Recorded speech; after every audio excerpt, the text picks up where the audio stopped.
scale, props, effects, and backdrops. The right lighting, you never catch me biting. Say you make it look so real when you pose the figures fighting. I caught lightning, stuck it in the detour. Replicate epic scenes from the Creed War. Compose pieces with artists that span the globe. Fearsome foes, Spidey in the picture perfect pose. Insert the comic book cut out to shoot a show. Oh, you ain't know? Yo, everybody know me. I made nerds cool, cool nerd like my man Zobi. Took the everyday display, gave it a spark. Welcome to articulated comic book art. Book art, book art, book art, book art, book art, book art, book art, book art, book art. Yo, what's up, girls and boys? It's time to make some noise. Cause I'm back and I'm on this track now. Let's talk about some plastic toys. You can bet I pose them all. Legends to Dragon Balls, Batman and Kaijus and Kamen Riders. I collect them all.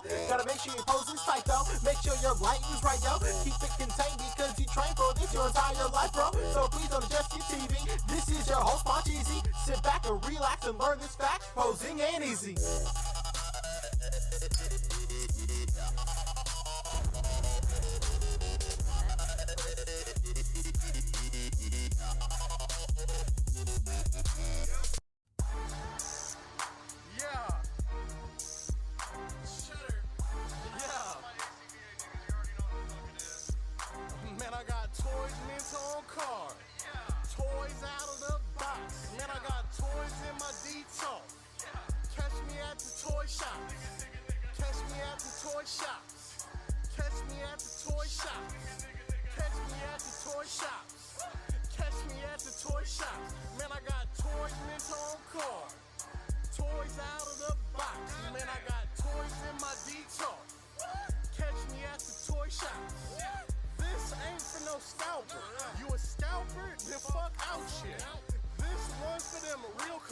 That's army building and posing figures. Marvel Legends, imports, mini matey I'm fucking with. Hype beasts we know about. Stay buying figs, don't know about. Boog nice, my nigga. A.C.B.A been popping lately off top. My nigga, they cut out game be too amazing. MUs, my nigga. That's that shit that don't amaze me. This was for my niggas. That's really about they legends. Shouts out to Savage Poop, my niggas out in Texas. I don't fuck with no scalper. Nigga, fuck what you selling. I'm all up in the toy aisle. I'm kicking kids, I'm reckless. My nigga Bill Maruby on that Google chat straight flexing. Look, I pop the package, I smell it. Pop the package, I smell it. Me and my niggas Tiny at the toy fair straight spending. They asked to for that Deadpool and he ain't asked no questions. We too fly, I know this. Let me give your ass a checklist. Got the Giant Man, got that Ares, that Cable bruh, it's nothing. I get the Blue Wire, Silver Luke Cage, that Dragon Man, and I'm stunning. And this song for them fuck niggas that's hating on your collection. Yeah, they talking all that shit, but it's A.C.B.A, we reppin'. Man, I got toys mint on card. Toys out of the box. Man, I got toys in my detox. Catch me at the toy shops. Catch me at the toy shops. Catch me at the toy shops. Catch me at the toy shops. Catch me at the toy shops. Man, I got toys mint on card. Toys out of the box. Man, I got toys in my detox. Catch me at the toy shops. I'll take that. We're taking that right there. Man, I used to play the trap spot, propped on the block like I was part of the backdrop. Now it's scale, props, effects, and backdrops. The right lighting, you never catch me biting. Say you make it look so real when you pose the figures fighting. I caught lightning, stuck it in the detour. Replicate epic scenes from the Creed War. Compose pieces with artists that span the globe. Fearsome foes, Spidey in the picture perfect pose. Insert the comic book cut out to shoot a show. Oh, you ain't know? Yo, everybody know me. I made nerds cool, cool nerd like my man Zobi. Took the everyday display, gave it a spark. Welcome to articulated comic book art. Book art, book art, book art, book art, book art, book art, book art, book art, book art, book art, book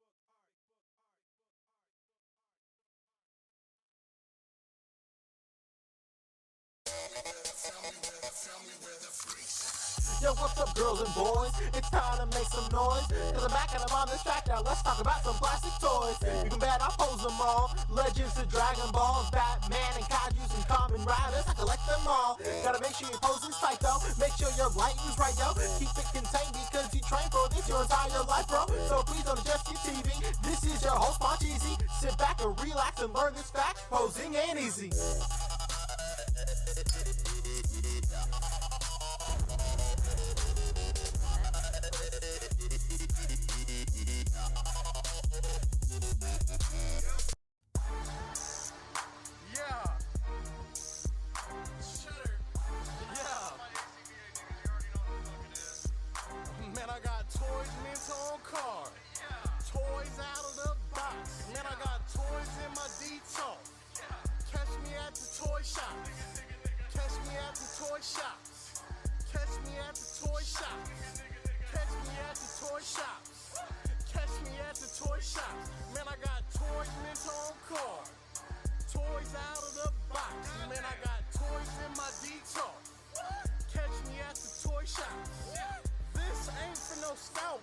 You a scalper? Then fuck out shit.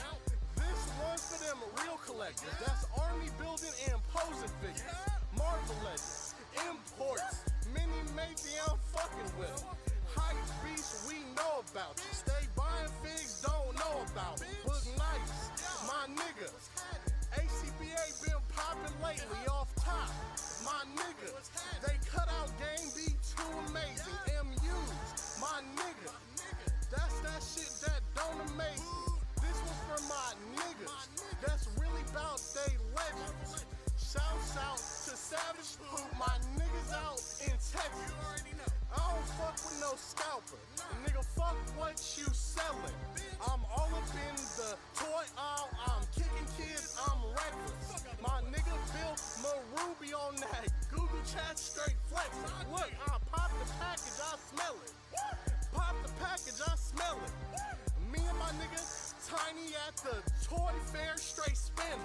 They asked to for that Deadpool and he ain't asked no questions. We too fly, I know this. Let me give your ass a checklist. Got the Giant Man, got that Ares, that Cable bruh, it's nothing.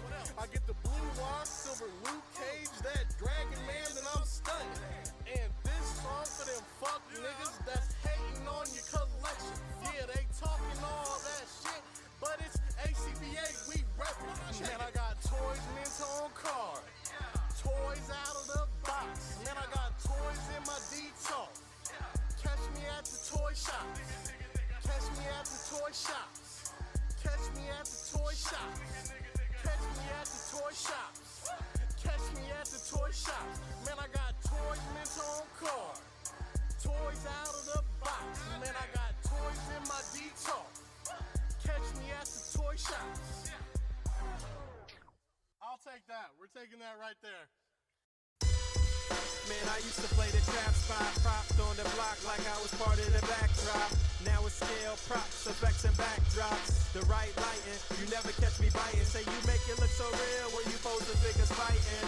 I caught lightning, stuck it in the detour. Replicate epic scenes from the Creed War. Compose pieces with artists that span the globe. Fearsome foes, Spidey in the picture perfect pose. Insert the comic book cut out to shoot a show. Oh, you ain't know? Yo, everybody know me. I made nerds cool nerd like my man Zobi. Took the everyday display, gave it a spark. Welcome to articulated comic book art.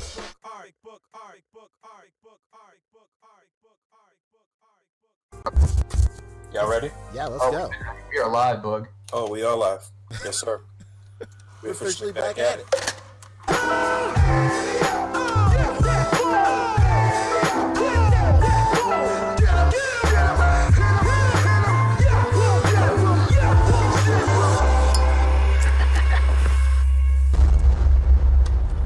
That's crispy.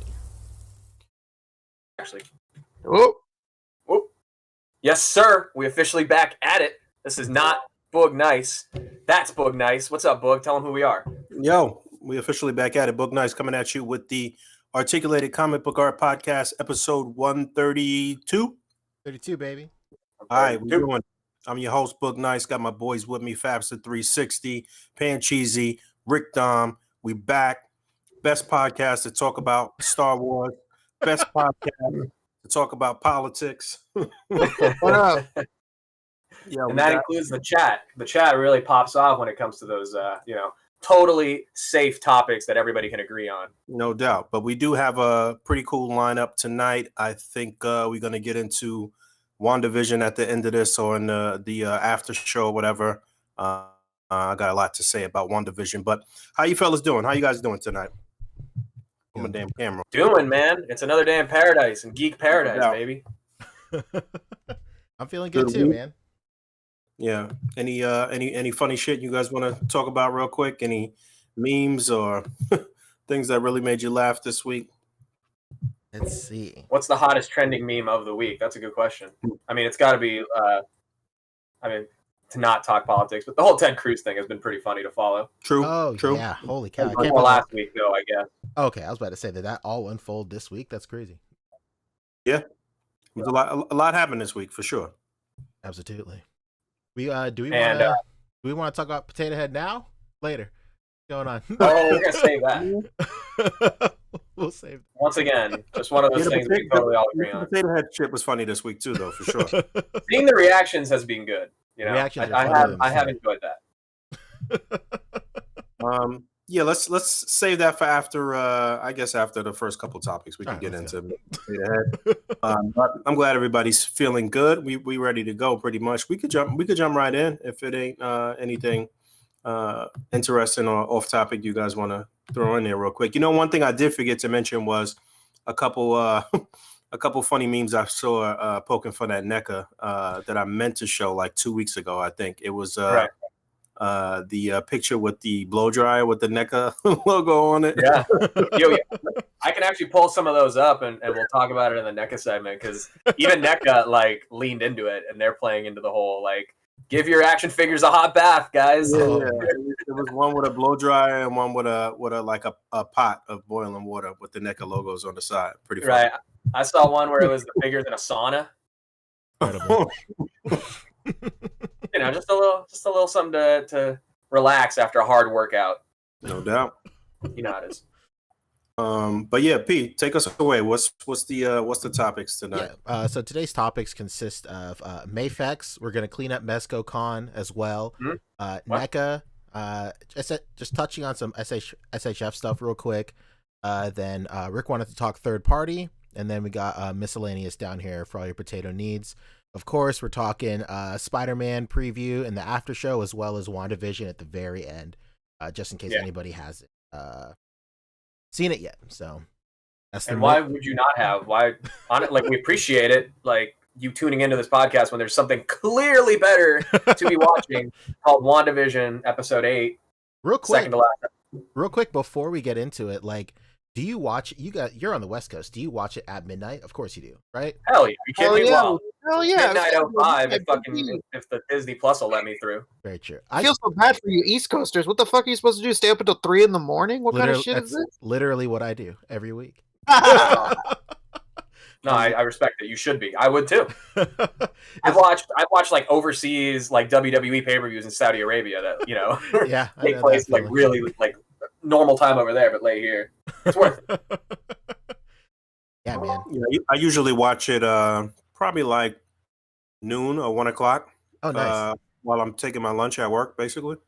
Yeah, if I can't watch it like immediately at like 3 here on the East Coast, then like as soon as we're done with the morning meeting, that's the first thing I do. I just get in my office, close my door, and that's it. Nope, this is a good meeting. This is a good meeting. I gotta go. Yeah, all right.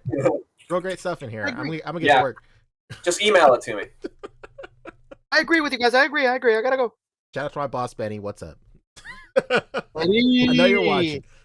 Betty B, what's going on, Betty B? All right, so 1st I'm topic. pulling up our topics here. Oh hell yeah, okay. So the We first got- up is Mayfex. So if you want to pull that up first, we'll. There he is. There So we I think go. we're going to start at Billy Butcher, right? Because we have seen the tease of that in the past, but now this is the full reveal. True. Yeah. You guys take it Whole away. ass I'm I'm flying blind on this one. Yeah, you sipping- Still haven't seen it. Sipping some of that red juice that spills in the Legos paper towel commercials. Damn, not the bounty commercials. So as I said, we previously saw this image, and we did a whole segment on this at one episode. And of course, there's so much to speculate on here. It's a behind the back shot of a cloth goods code, and then the baby from the scene. But now we actually get to see it from the front. There he is, Billy, in quotes, the butcher, and I mean he looks good. This is basically what we thought it would be. It's the guy from the thing, but Mayfex is now. They're doing. They're integrating soft goods even more, so I'm glad that they're, making it kind of a trend, not just a one and done thing with like the Spider-Verse figures. This is civilian clothes executioner from Thor Ragnarok. Yeah, basically. It's a great Carl Urban head, dude. I mean, look at that. Come on, look at that expression. You know what? Big gives me hope for Gambit. I think this jacket looks pretty good. Yeah, this jacket looks good, man. If it stays looking like that, this is a win. Yeah. And they actually did a good job of keeping the the stitched parts of it that stand out, accurate, like the shoulder pads and the elbow pads here. So it's not just any jacket. It's clearly like they're attempting to do the jacket. Yeah, even the buttons are good.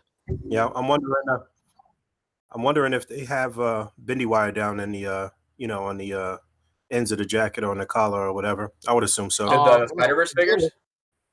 Yeah. Yep. Peter B. Parker had quite a bit along the seams or whatever. So we got a like a cattle prod right here, the zapper thing. You got a crowbar. You got this 40 cal, 50 cal sniper or whatever. And of course, the most deadly weapon in the game, the laser eyes baby. The laser eyes super baby. Right. What you think? Some articulation on the baby or no? No. Nah, no way. It's meant to be held in a particular way, I think. Probably there's a set of hands that correspond with it specifically, I'm sure. Yeah, that looks like a statue right there. Right. I mean, we really don't ever see the baby besides in a cradled form and in this stance right there. Mm-hmm. And like that's being held kind of upright. It'd be nice if the arms and legs could move up and down a little bit. I mean, I'm sure we'll see this baby utilized in a lot of different other ways where people will cover the eyes or the face or whatever, I guess. Oh, yeah, no. Oh, for sure. There's a lot you can do with a baby, trust me. All right. Let's not take that out of context. If we go into here, you actually see some like high res images, so we do get to see some more of the accessories. Here he is with the jacket off, pretty good. Even the boots on this thing. Yeah, not bad. Yeah, I like the boots, combat boots, kind of almost 3/4 boots or whatever. He's got the watch. I'm not really always a fan of Mayfex as far as how the hands connect to the forearms through that wrist joint. There's always some gappage there, but this head sculpt looks good. If it holds up and, the final version of the head sculpt or the two head sculpts are like this, then they did a good job. And if you could go back and take a look at his crotch. Nice. Half an hour's already, huh? I will. So yeah, we saw that the Homelander figure, the crotch just looked nuts. Crazy. No pun intended. Pun intended. Okay, all right. I'm not the only one popping off here. Yeah, this is pretty normal bulge, so he's good. Yeah. If you gonna be that soft rubber kind of thing too. So if you put an Al Pacino head sculpt on that body without the coat, that's Scarface right there. Oh, you're not wrong. Remember when he has that like black open shirt? Hater Herder in chat also says Malcolm from Jurassic Park too. Hey, yeah, there you go. Oh, now you're talking. Get the saucy pick. For sure. They have Jeff Goldblum heads. Why not? That's it. Why not? Name of the game. Why not? What's stopping you? Go. Yeah. That's it.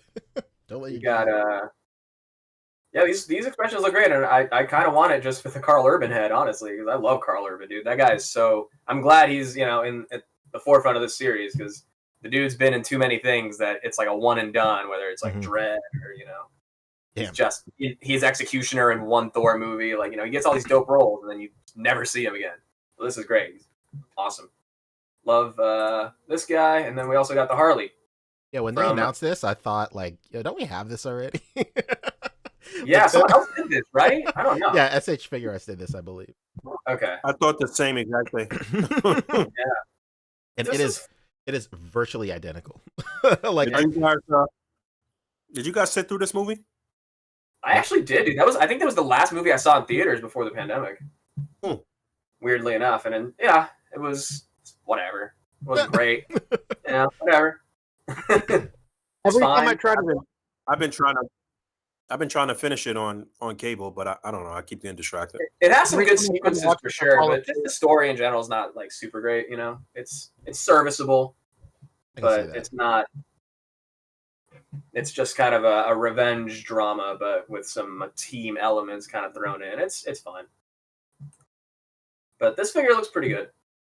I mean, it looks just like what we've gotten before. It's coming way late in the game. I just don't know if this is going to be desired for anything other than the hyena. Well, they nickel and dime you. They don't give you two. yeah, I also don't like. There was only one in the movie. Oh, was there? You only had the one in the movie, yeah. Okay, well that I makes also sense. don't like that this hyena's name is Bruce. That's Yeah. too on the nose. Like, why would she be calling this hyena Bruce? Unless she knows that he's Bruce. I don't like it. I've tried to watch this movie many times and I always fall asleep. I just Yeah. I can't get through it. I just think that even Ewan McGregor can't hold my attention. I know, right? He was probably the best part of it, as he usually is. I've literally tried 3 times and I've fallen asleep all 3 times. Sucks. I don't know. Probably not doing it for us. Seems like this is going to be just one of those that nobody gets. Is anybody asking for this? Is anybody? All right, cool. Let's move on. I think I might You're be losing a little. You're getting a little blurry on your screen share. I don't know what happened. Maybe All right, show here, I'll stop it and start it again. real quick, just to go back to Butcher there.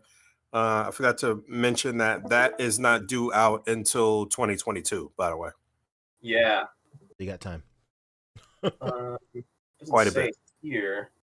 almost a full year. I think it's January of 2022. Actually, it So, says this December. oh, it says December. Yeah, but that means we'll actually probably get it. Yeah, like you're saying, next year. Yeah, we'll get it here in January for sure. Maybe In later. 1 calendar year. Mark it. 1 year from today. Basically, yeah. Speaking of things that take forever to come out, we can move into some Mezco. Oh, Anybody? let's go. Anybody? Because there's a lot to go off on. It was a wild weekend, and we only got to cover the one day of it on last Saturday, and it continued that following, Sunday and Monday, and by God, did it get spicy towards the end there, right? Let's go. Yeah. Now, Boog is really excited for this. Let me tell He you. is foaming at the mouth just to He talk about it. He's a beacon of hope and of love for everything revealed here. Just to kind of recap quickly what we saw on day one, we had a 5 points Bill and Ted. We had a redo, classic Superman 2.0, let's say. Halloween 2 Michael Myers, The Crow, a Rumble Society figure rumored to be something that I'll talk about in pickups, I guess. And the Fantastic Four box set, which nobody seems to have realized, and all the news outlets covering this. There's always an element of, oh, is this going to be individual or a 4-pack? Like it's said box set here. But moving on, we also had day 2. Let him use let him let him get the cake.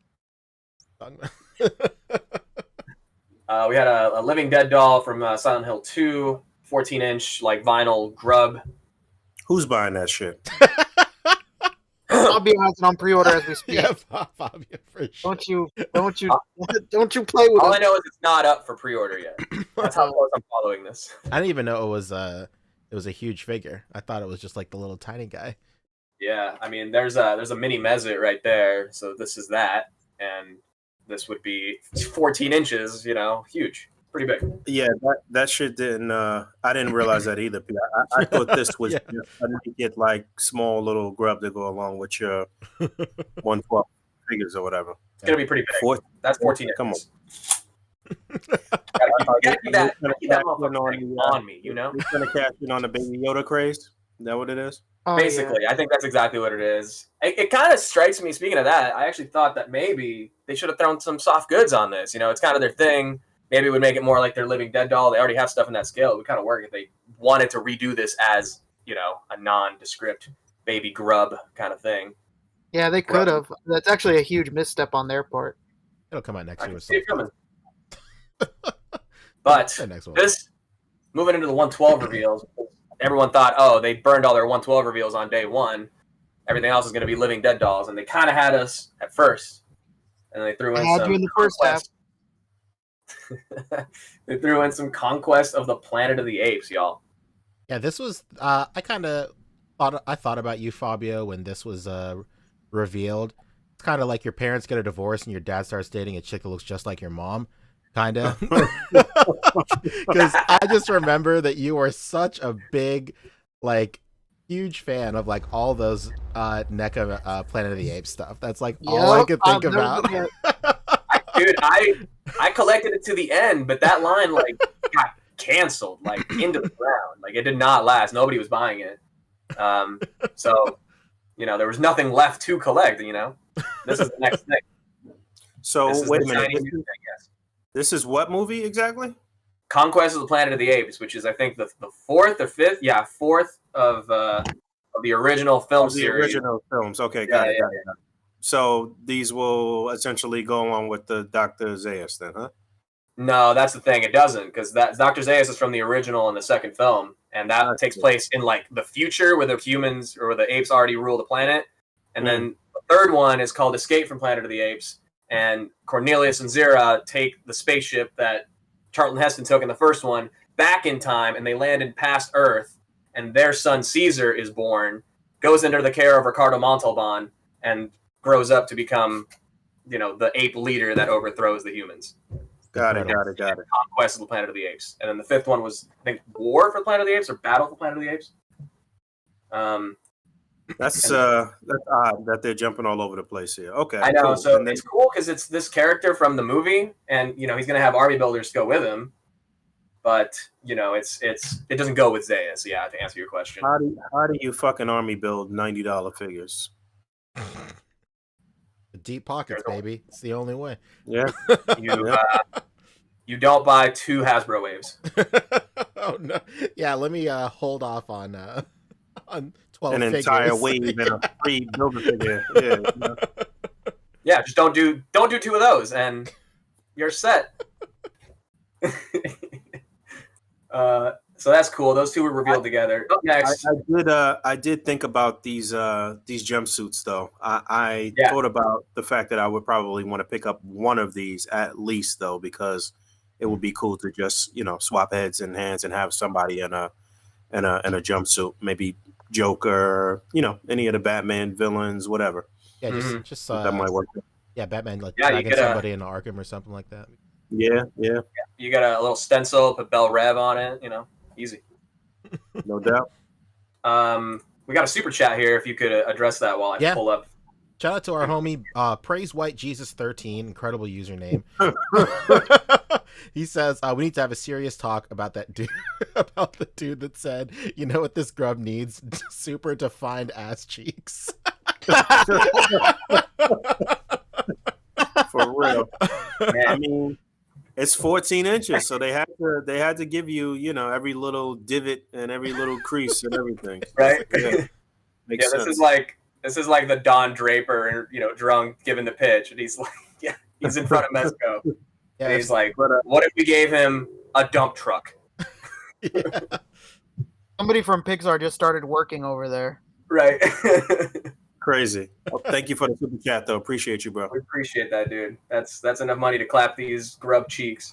There you go. Yeah, if somebody doesn't do a shot like a panel shot calling this figure hella cheeked up, I'm not. What? It's got to happen immediately. On a Tuesday, ideally. Hell yeah. Ideally. Hella ass. All right. Another pretty interesting, surprising, out of nowhere reveal. Classic Tiger Stripe Wolverine 2.0. Let's go. Another highly requested, very expensive on the aftermarket figure that nobody really liked originally. Nope. Getting a redo. It's crazy. Well, I wouldn't say nobody, but I mean, diehard Mesco people, they love that shit no matter what. But yeah, I fell out of love with that figure real fast. Yeah, I mean, it's got the classic silhouette. It doesn't have all the the mezcofication, if you want to call it that. More kind of thick claws, not a little less realistic. Still real world, but not as not shy about the comic bookiness of it. Looks good. I mean, it's even a new belt. This is an all new figure. This is dope. The Maybe because the boots on the original made it a little tall. Maybe this one will be a little shorter. looks like the mask, the flaps are larger. The definitely. gloves look a little more detailed, a little more realistic. The face looks better, but my first question was, did they change up the buck though? Is this a shorter, more accurate Wolverine in terms of height? That's what I want to know. Yeah, the arms look different to me. They don't look like the same original arms. Yeah, because all of the Wolverines are on the same buck, right? I really honestly. I love how all you have to do is lean over in his chair. Yeah, I guess it kind of is. I guess they probably are the same arms, but just a new forearm on it. The bicep looks the same. Yeah, honestly, if they just modify like the forearms and the shins, they could shave off a couple of inches on them. For sure. And yeah, those original boots had like a real like curvature to them. They're real chunky. They were like Sora boots from Kingdom Hearts. Oh, Jesus Christ! Yeah, basically. I think this is any flatter than that. Easy.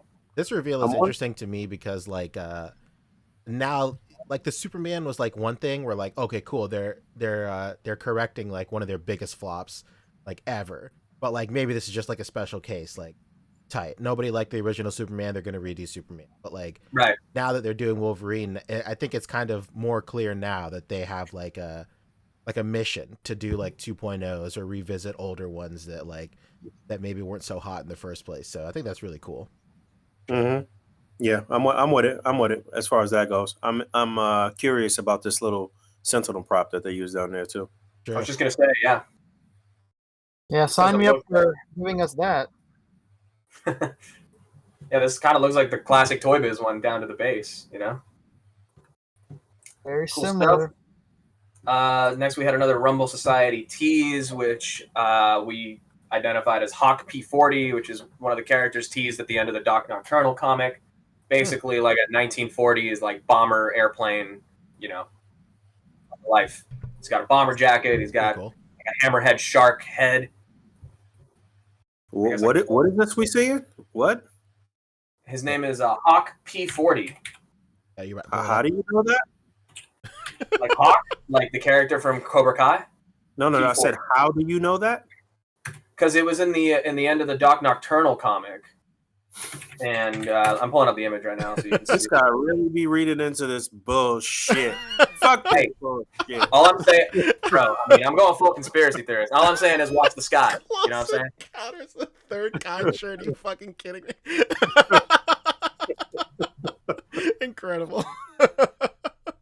I can't believe that you know all of this shit from this image. I can't even tell what the fuck I'm looking at right here. Here, I'm pulling it up right now. This is the image from the comic. That's true. Yeah, I can. Yeah, that's pretty on the nose right there. Right. So you see a few of the things like the bomber jacket or like the the Sherpa collar, just a cool thing that to have for anything. It's a warplane being like made into a person.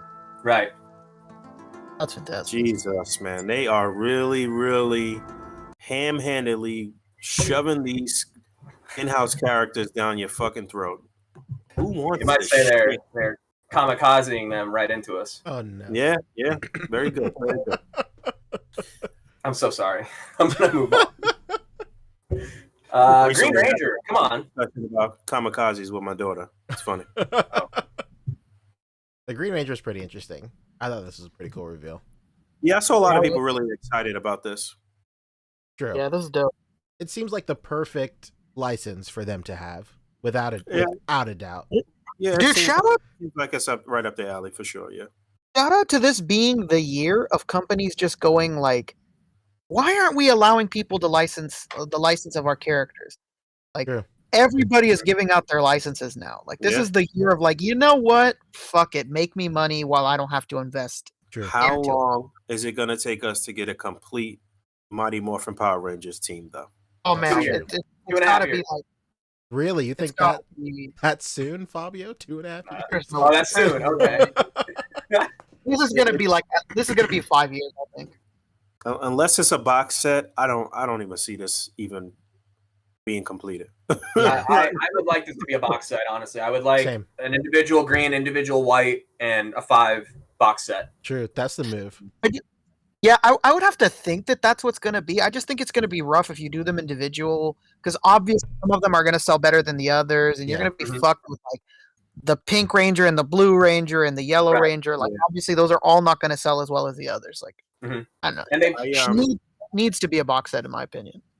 This is like you guys mentioned. I think this is right up the alley as far as the aesthetic, the look of it, and everything. But like, I'm just not a fan of like less articulated versions of shit that is perfectly fine. Like, I don't need to spend $90 on this shit when I could get the full Hasbro team and pose the shit out of them for and get all the figures for the price of like one of these. Like, what, why? Like, you know, I understand though. I get it. I see the diehard Mezco people that just love their soft goods and clothing and shit on their figures. I get it, but this shit is whack to me overall. Well, you already had the SH Figure Arts full team, right? And you probably got the Lightning Collection full team, right? The SHF team, the Lightning Collection team actually knocked the SHF team out of the water, basically, and it took mad long to complete that too. And then you just feel stupid now that you have that, you know, that full team basically. And as long as it took and all the money that it took, and the Hasbro figures are just light years better, basically. So.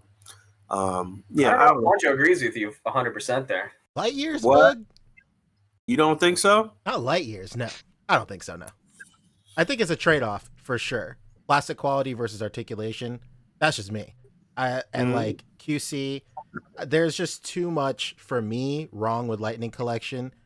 To like, I think they're neck and neck. If you take in all the inconsistencies with Lightning Collection, with deco and like just design, then it's like evened out with the price point and stuff. Like, I love the Lightning Collection MMPR figures, but like Billy's head, like Billy, like the Blue Ranger's head, Red Ranger's head, like the red. Every Black Ranger head they've ever made. Yeah.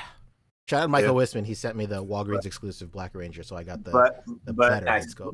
But It was his birthday, by the way. Birthday boy. Yeah, Hey, birthday birthday boy. Oh yeah, happy birthday to Mike. Word up. Shout out to Michael Wisman. I'm sure he'll hang out in the waiting room waiting for us to sing him happy birthday at the after show. True.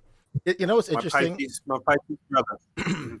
But I will agree with you, Boog, for sure. When you have like the Lightning Collection figures where the mobility is like crazy, articulation is great, but then you see, you know, a Mezco figure, you necessarily don't really fuck with Mezco anyway for like 5 times as much as that Hasbro figure. Like, it's like a no-brainer. Like, why would you ever? Right. Yeah, that you know, that's exactly why, like, if this isn't a box set, they're making a big mistake. Absolutely. Because you can just, it's easier, at least for me, and I think for a lot of collectors, to be like, hey man, in one go, you get the whole team. It's going to be expensive, obviously, but you could put down the deposit. You don't have to pay it all at once. It's easier that way. I think if they do these individually, they're making a terrible mistake. I agree, Rick. What you guys think? You think they're gonna give us some type of new buck for these guys or whatever, so you can get a little more articulation out of them? If they can't hold their weapons with 2 hands, it's a fail to me. It's just really no point. They just, you know, they're gonna look nice, I'm sure, but I will say that like holding weapons in 2 hands is not going to be the breaking point. If they let their weapons combine and they can't get into that pose, then it's like, fucked up. Fuck this. I don't want this thing. Honestly, I could see Mezco implementing that feature, like the weapons actually combining and everything. Like, well, they got him, man. Like, yo, this design, especially for the base Rangers, is practically nothing. It is just a blank buck with 1 piece of fabric over them. If they don't give us like mad shit with that, like, why am I paying $90 for it? Right. And they've proven that their box sets like work for them. You know, they've done a Ghostbusters, they've done the Zombie 2-pack, they've done the Warriors 4-pack, like they're doing the Fantastic Four, like, and the planet and the people are willing to do it. Sorry, go ahead, Rick. The ape ones as well that we just talked about. Right? Possibly. Actually, we don't know about that yet. It could be. Really? individuals. Yeah, it doesn't say. I feel like Real- with that one, it had like, I'm not paying $9 for one. Right. Like, there's- No, if they're going to be individual, they got to be a lower price point for sure. Because this is like Zeus, it's and like Green Ranger, it's any of their base bodies. All they're really making is new forearms, new hands, and new heads and feet. So it would make sense, especially because it's 3 different head sculpts, to do it as a box set. But I think it's not confirmed yet. But I would like to see the gorillas as a box set too. So yeah, Absolutely. and the Ranger, of course. real quick, P, you had touched on the not so great head sculpts of the Lightning Collection versions, but at least we did get some unmasked head sculpts True. with Yeah. those There's we only got Tommy and Jason from SHF, you know? absolutely. Yeah, man. I'm not like I'm not some sort of like SHF like power warrior or some shit like that. Like I completely Yeah, I agree with you, man. Like for sure. Like Lightning Collection is, they give you so much shit for that $20 price point. That's why it's regarded so highly. And can't stand toe to toe with a $60 import figure in terms of value and everything you get into it, for sure. Yeah.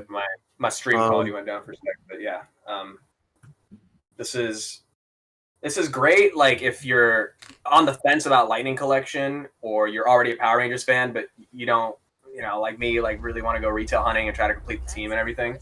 So I'm cool. I would be cool slowly building, the 1 and the 2, and then hopefully a 5-pack. I'm okay like waiting for that and save myself the trouble of like actively trying to complete this team, and finding all the individual releases. You know who this is for? This is for Mezco collectors and Mezco collectors only. Like, if you don't collect anything else, this is for you, because now you can go, oh shit, now I can finally build a Power Rangers team. Yeah. Pretty much. Dude, I could see this. Go ahead. Go ahead. I'm gonna make a dumb joke. I could see, if anyone's already collecting your Power Rangers, I could see this new Mezco Green Ranger. If you're on the fence, like, oh, I don't know, if, an $80 premium figure, $100 premium figure is like worth it to like upend my entire Power Rangers collection, then this one's gonna show up in hands, and he's gonna jump up to the top of the Megazord and kick your other Lightning Collection Rangers out of it. And then you'll be hooked. All right, now you can go ahead. I'm wondering if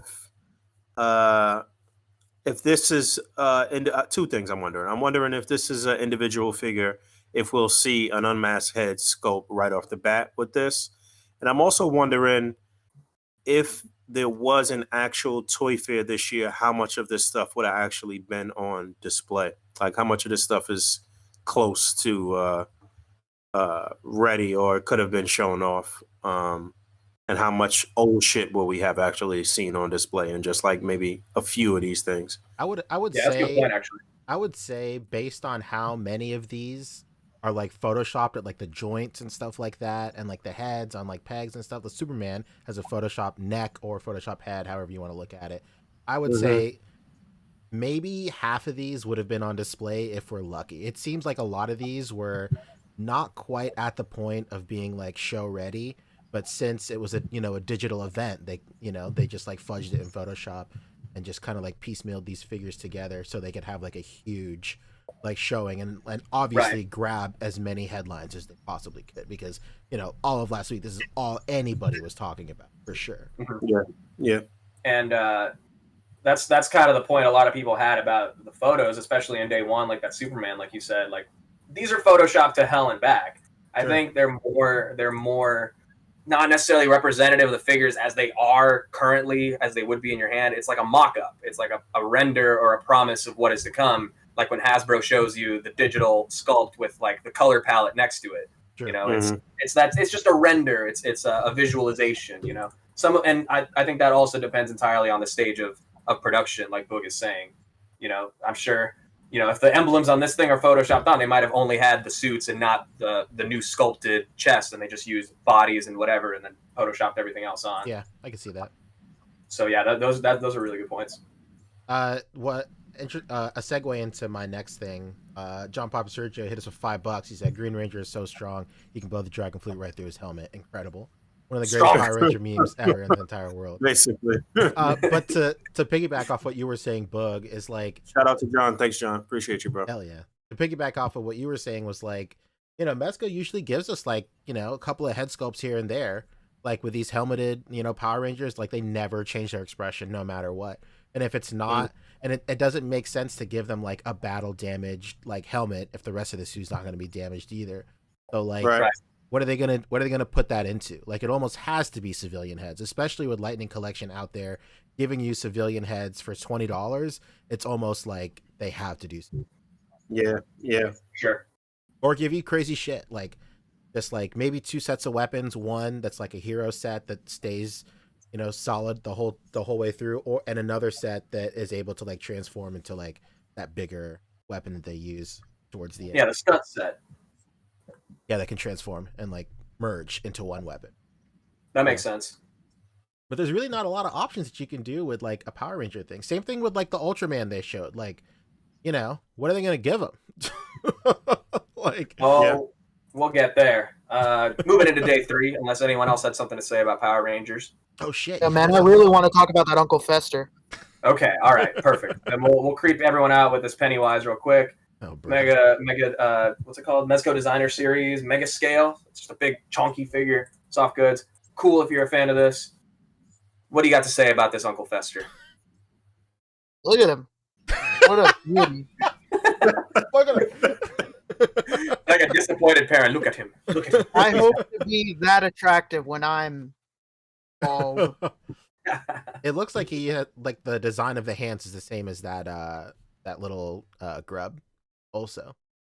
Oh, for sure. Anything they can reuse, I'm sure that they do. Yeah. For sure. Just like Hasbro.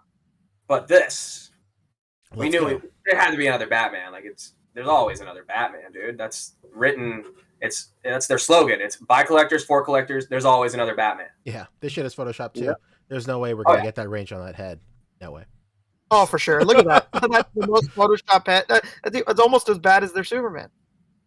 As far as The Photoshop. emblem, yeah. I mean, Looks good, though. I'm sorry, Looks good. Fabio. We're hurting your feelings over here. it's fine. It is what it is. I'm agreeing with you. I'm just like, Okay. all right, this is not a real figure. Like, this does not Sure, exist sure. currently right now. This is just a promise of what it would have been. All right, This is based on what look for Batman? I've seen this before. This is right? Gotham by Gaslight. Okay. And they just did an animated movie of the graphic novel, but yeah, They did. yeah, they're about you know, to it's- gaslight us when this figure comes out too. Talking about it always look this bad. Don't. What are you talking about?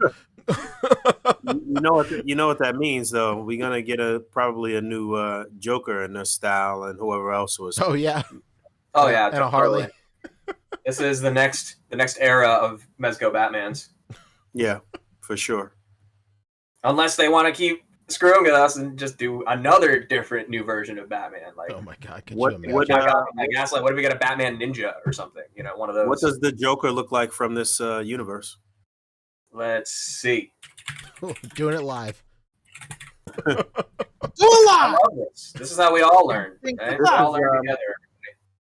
It looks a little. He looks a little stumpy here, though, doesn't he? Oh yeah, he's supposed to look like the original like inspiration for the Joker, which is the silent film. Okay. Laughs. Pretty cool. I mean, it's just a regular ass kind of dude. He's a guy. He's a guy. There he is. You know him. You Okay. love him. He's got a cool double-breasted coat. Very nice. He looks like Uncle Fester. This is Uncle Fester when he had hair, huh? Yeah, dude. Literally, the coat and everything. He looks like someone's uncle. And Penguin. What about Penguin? Looks exactly like Penguin. I mean, there's Yeah. Literally nothing changed. right. It's just him again. Just Batman. Batman put on a coat, basically. Click that image down below, Fabio, with all the villains in it. This one. When you're right, but down below. No, you got to go back now. Wow, shit. Where am I? I don't know which one you're looking at. That's the one. Click the image again that you clicked first, and then below it, there's a. There you go. That freeze looks Damn, cool. that Mr. Freeze is so sick. That Yeah, freeze that- is tight. Let's not get it Yeah. twisted. Yeah, is that the villain from Scooby Doo? Oh no, dude. Oh, Yo, man. what if We they got do some this? work to do now. What if they do this freeze only to just reuse the buck for the Scooby Doo? That'd be so. No, cool. I mean, 100%. this freeze even looks similar to Baron Ben's a little bit, so they Right. might Yeah, they could reuse some of that. Yep. Honestly, I would love it if they straight up did 112 Scooby Doo because they have the license I know. Dude, and they I'm went telling you. deep into the villains. That would actually be pretty fun and interesting. That'd They be do. Yeah, sick. that- They get the gang out of the way in a 5-pack, and you get the first. I think the Creeper, the first villain from the first episode, right? Yeah. And then you just go crazy on the other villains. You get the minor 49er. You get the space ghost or whatever, the space kook. Yeah, Oh, and, we gotta get a Hex Girls pack, huh? Oh True. my god! and you know Yes. what, man? If they start leaning even heavier onto like the horror side, like, and vice versa, this would like play into it because they could just do a Scooby Doo villain, like a weird, like a wacky version, and then just like go really hard on like a more detailed version for their horror line because they're Yeah, all what if just they did that? basically just horror icons most of the time. Yeah, they're yeah. villains. What if they gave him the Nosferatu treatment? you True. know? Exactly. That's Yeah. exactly what I was. There's that one famous I don't know his name. There's that one famous villain from Scooby Doo that looks just like Frankenstein, but with like the head of like some like just random person. You could just easily reuse your Frankenstein mold, and even the clothes is almost identical. It's just that Mhm. head of that guy. I'm sure you guys know who I'm talking about. That's Who's it. that Yeah, I supposed to be in the back with the bullet head? Yeah, who is that? I don't know. Red Eye version, Mask of the Phantasm, maybe. Who knows? Man. Oh yes, it is an old bullet head. Yeah, my there's no way. Jay Asher, he's caught it. There's no way this Gotham by Gaslight Batman is getting any villain. Like, let's be honest. This Nah, is just no. Batman, and we'll still be waiting, 6, But 7 will you- years for it. Like, we're waiting for Carrie Kelly, Robin. Oh, Well, yeah, well, you you're know, right. like You're right. Boog said, that thing looks a lot like Baron Ben's. I wouldn't be surprised if he gets done just because he's literally just reusing whatnot. Even that Two-Face, like that Two-Face doesn't seem like it's too far out. It's just a guy in a suit with a burnt face. Yeah, Yeah. no, that's true. That would be an easy redo for them, and they do need another Two-Face variant. Yeah, You know what? The Penguin was one of my most wanted Mezco figures for this year, actually. And being that this design is basically just The any Penguin. penguin. look for him, they may be able to, double dip here and give you one that's actually can double as two. Yeah. Yeah, I am being reminded by Christopher Miller in the chat, however, that the original Gotham by Gaslight comic, it's supposed to be Jack the Ripper is the villain Hmm. of it's Yeah. of Now, the the- era. Victorian. Okay. In the all right. movie, his villain is Jack the Ripper, and we Okay. see Selena Kyle. Okay, Interesting. Very interesting. All right. it's definitely an interesting universe for Mezco to dip into, and obviously they need more Batmans. They just don't have enough. Oh no. Hey, all right, this was mentioned earlier. Let's go. Hello, Ultraman. Yeah. Another That's a match made in heaven.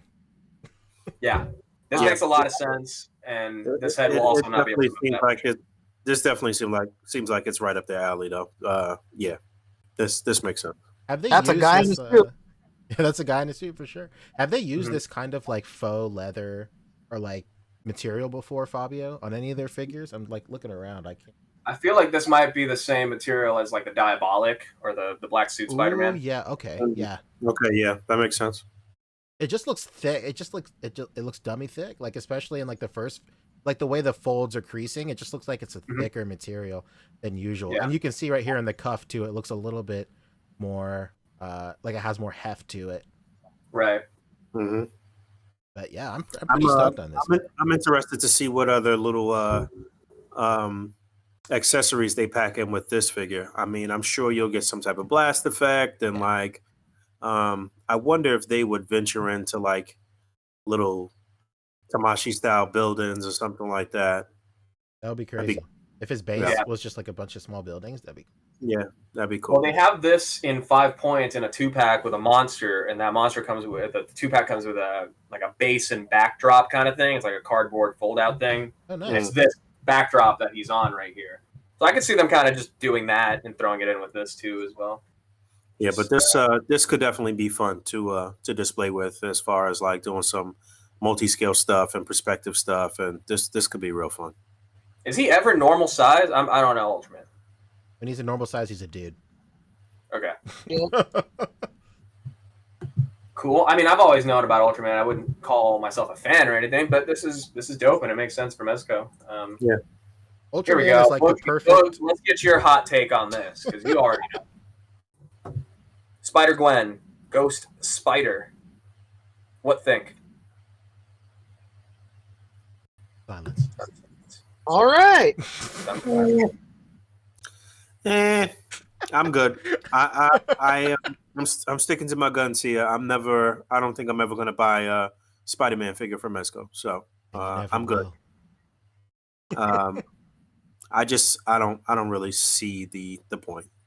Really, I want articulation. This is not gonna really be articulated, and they don't seem to ever want to give love to any of their female figures. And the first thing that P said when he saw this was that head is fucking huge. And it is. That It's a looks little on the great. large side. Big So head mode. yeah, I don't know. I don't see them putting much love into this because they just do not. They refuse to give the females a new, more articulated, better buck. So I don't see this being any good, really. Yeah, it's rough. You can even see D here just really trying to get some movement out of this, man. Yeah. Like you can just always tell, like, whenever he shoots Spider-Man figures, like there's only so much you can push those figures, man. When you look at the bottom, when you look at that bottom side of her hips right there, like where the ass is, like look at how stretched to the absolute fucking limit that fabric is right there, like to the point where it almost looked like they blurred it, like on purpose, even more so. Like he's pushing this fabric as much as he possibly can. That head sculpt looks ridiculous. I'm sorry. It's I don't wild. know. I think, just to your point, Boog, I think this is one of the figures that's actually probably closer to you know, finishing production and would have been shown in person at the show. Yeah, I can see that. So that does not give hope for the fact that they might actually implement a new female body to go with this. And I still have hope because, like, there was a leaked, you know, employee Reddit thread, and he was like, "Yo, better female bodies are coming." So if I'm, you know, thinking about this, oh, there's a new female figure coming, and it's a spider character. What a great opportunity to implement the female better to female show body. it off for sure. But that's a single jointed knee right there. I was going to say, look at that single jointed knee, just giving us a big middle finger. Mm-hmm. Man, that's rough. It's a character that, like, is great. Like, it's gonna fit in. This isn't like a Gotham by Gaslight where it's just an out of nowhere version. This goes with stuff that we already have, like Miles and regular Peter. So, like, you know, it would be nice to complete that kind of spider trinity. But I don't know, man. This is not looking. It's not looking great, unfortunately. Yeah, this is by far the worst looking figure from their reveals. I think, honestly, For sure. I think everything else is better than how this looks. Yeah, I'd agree with you there for sure. Mm-hmm. You know, the accessories are going to be lit. You know, it's going to have all the spider webs and all kinds of crap. I'm sure they'll reuse. No, don't try to sell us this bullshit. Listen, you can fit. He's just slapping the hood of this fucking box. You can fit so many accessories in this thing. Explodes on contact. Yeah, before we move on, quick correction. Kaimo Film says that Ultraman can be human sized for 60 seconds. Boom. Thank you so much, my friend. Oh, okay. What a guy. Awesome. Or girl. Make them count. You know what's funny? Right now on like Pluto TV, they have like a Tokusatsu channel, and like they play nothing but like classic old. Nice. It's so great. Me and my wife are watching that right now. Thanks, Pluto. Yeah, thanks, Pluto. All right, let's go, Fob. So, What's going on here? We got a third Rumble Society tease, and all we can tell is it's a street tagger. He's got bright colors. He tags on the street, which is another term for graffiti, I'm told. Oh, brother. Oh God. But anyway, yeah, this is cool because it's not anything we've really seen before. Like this isn't like a new version of a character we've had before. This is an all new character. But if the previous Rumble Society tease of the guy with the beard is anything to go by, this could be like Mezco going back into their archives and like redoing past lines or like past, stylings of lines and incorporating them into the 112 line. So I guess if the bearded guy, I guess I'll just kind of talk about it, is probably going to be this guy, which is Captain Nemo from 20,000 Leagues Under the Sea. I went ahead and like got the figure just in case because it has really dope accessories. How are the prices on that? Were they okay?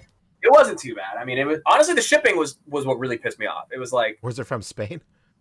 No, it was from like Pennsylvania or something. I'm like, come on, it's just. But now that I have it in hand, it's actually really huge. Nice. Like, it's actually bigger than any 112 box, and it's basically a 6-inch figure. So if that Rumble Society tease is kind of them redoing this Captain Nemo, then this is probably them redoing the Hoods line, which is JD says it's kind of a generic, kind of like street culture, street art line that they did in like the early 2000s. Oh, very nice. And this doesn't seem like any of like a particular of those characters, like this isn't a remake of one of the characters, but it's probably a new character in that style done for 112. So yeah, cool. This kind of shit, like when they're doing what you just said, when they're like basically updating like an old line or like making a new figure of an old line into 112, I find that so cool because it's not just something that they randomly created and shoved up my ass. Like no offense, like Baron Benz or any of those other guys. Like wait, but all those other things were randomly created at their point in time.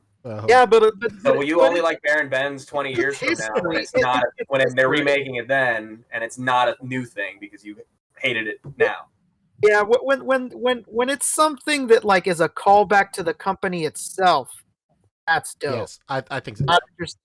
That's why I really mess with the Popeye figures for sure, because that was a call. Right. Yeah, there's something special when things like that happen. When it's just some person that somebody's chasing in space in a cartoon, stop motion, so like it's just different. That's cool. Because I don't know, it feels like there's more thought into what they're doing when things like that are done. Yeah, there's like a legacy to it, which makes you care a little bit more. Not to say like people don't care about like Rumble Society and stuff like that. Of course they do, or like all this new stuff that they're putting out, their in-house stuff. But what like Rick is saying, when it has like a history, you're just like, oh, that's tight. That's why like when you're watching like a Marvel thing and like somebody immediately points out that something in a scene was an Easter egg to something else, suddenly you care more about that box of cereal or some shit like that. Yeah. Like or somebody's hating on a particular element and they say, oh, it's a reference to the comics, then all of a sudden, oh, I don't hate it so much anymore. Yeah, like let's say that these guys one day they announce that they're gonna make a 112 Jimi Hendrix. I'm gonna be like, oh, that's so sick. But you know what? If they made a 112 Biggie, I'd be like, oh man, that's so fucking sick because you did it before. And now you're doing it again, but in this, I would still love the Jimi Hendrix, but I would love the Biggie more because it's something that they've done before and there's a legacy to it. So right. Yeah, like this is dope. Like if this is tied to like kind of a callback to that Hoods line, that's sick. Yeah, that Nemo. Sure. Like, I want to buy that Nemo just because I know that Nemo toy really well. I used to see that at this toy shop like near me all the time. Oh yeah, that's like the first Rumble Society character. I'm like, oh man, I kind of want that. Yeah, real quick. And then you got to get Baron Benz to go with him. Oh no. There you. Maybe the remake for Rick. Yeah, in 20 years he'll want Baron Benz. Is what I'm hearing. Real quick, Wrestling Hound saying that orange vest will be perfect for Marty McFly. If Mezco does Back to the Future, that'd be super tight. Here we go. Fabio, I'm about to join you, my brother. I'm about to put my tin hat on. Let's go. So, the first thing I thought when I saw that orange vest was I thought that since they do Spider-Man figures all the time, maybe in tandem with possibly the plot for Spider-Man 3, from Marvel, if Andrew Garfield is in that movie and they already have a fucking sleeveless vest like this, we're gonna get an Amazing Spider-Man 2 fucking cold outfit Spider-Man with the vest and like the scarf and like the beanie and everything. That's the first thing I thought. A detail that you might not even remember is that is literally exactly Peter's vest. It is orange, just like that, and everything. It is exactly the same. That's what I'm saying, man. That's great. Yeah, I'm definitely gonna be putting this on. I wish I had like a jean jacket or something for a Mezco figure, and I could put this over it and have a little Marty McFly on a Gomez body. Ooh, that'd be sick. Damn, that's the power of love, man. Yeah, that's the first thing I thought. I mean, what it is, he's probably gonna have cool accessories at the very least, for spray cans and whatnot. Gas mask for sure, as we see here. Hell yeah. But moving on, the final reveal, the doozy, the big one, Destro. Let's go. Yo, hot takes This on that face. Hilarious. Yeah. I unironically really love this head sculpt. I think it's fucking fantastic. I know, man. How can people, like, dude, there's so many people in the Mezco group specifically that hate this sculpt, and I don't know why. No, this is so good. This is arguably, like, technically speaking, one of the greatest head sculpts they've ever done. It's like so expressive. It's like, this to me seems like if like somebody that doesn't even fuck with figures comes to your crib and they see this like on your shelf, they like that's the one that like catches their eye for sure. For sure. Yeah. Just because of how expressive it is. And like the sculpt is just really good. And his teeth are like pearly white. Yeah. It's a great smile. He's got a great set of veneers there. This is him looking at his Mezco stonks after this weekend's reveals. Business is good, boys. Yeah, basically. I really did like this this head sculpt, but I didn't particularly care too much for this one. Yes. And also, I don't know, something about this body seems a little stumpy too. I don't know what's up with that. It kind of looks like, obviously, there's Photoshop here, but even between these two photos, it looks like a different body underneath. Because here, this actually looks like the Punisher chest because of the way the muscles are. But here, it looks like a completely different chest. Oh, trust me, I can recognize these ripples anywhere. And then, of course, this is the head that's meant to be like from the package, where it's like more angular. But I'm with you on one thing. There's some reuse going on here. These boots are from Krieg. These are the Krieg boots. Krieg boots all the love. So, I'm telling you, everybody's hating on Krieg because everyone's like, dude, the vest. It's just a Cable like repaint. It's like literally only the vest is from Cable. Everything else is new, except these boots. Now we know they're reusing or will have been made again for this. I'm wondering how deep they're really going to go with this. I mean, Destro, does that mean that up next or very close by we'll see Baroness? They're going to stay on the villain's tip. Cobra Commander, obviously, in Mezco style would be cool. It would be super dope if they gave us the hooded Cobra Commander too. But yeah, we've been talking about this for years, how G.I. Joe would be right up their alley, Yeah, especially when it comes to the actual Joes and they're sort of like military garb and get up and Duke, and I think they could really do some interesting things with this. But again, it's the lack of articulation with me that might kill it. Does Destro is he like a super articulated, like agile guy? No, not at all. I mean, he's usually just kind of standing around and walking around and shit like that. Destro for Mezco is fine because he's not going to be. You never really see him running and jumping and doing all types of shit in the comics. He's an arms dealer. He's just making deals and shit. Boss level shit. Standing around pointing and shit. Right.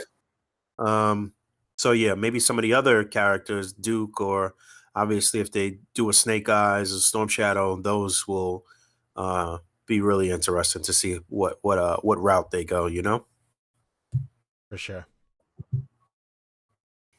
And that wraps it up for Mezco. I mean, I'm stoked about this. It's cool. So I guess I'm a G.I. Joe collector now, right? Of course you are.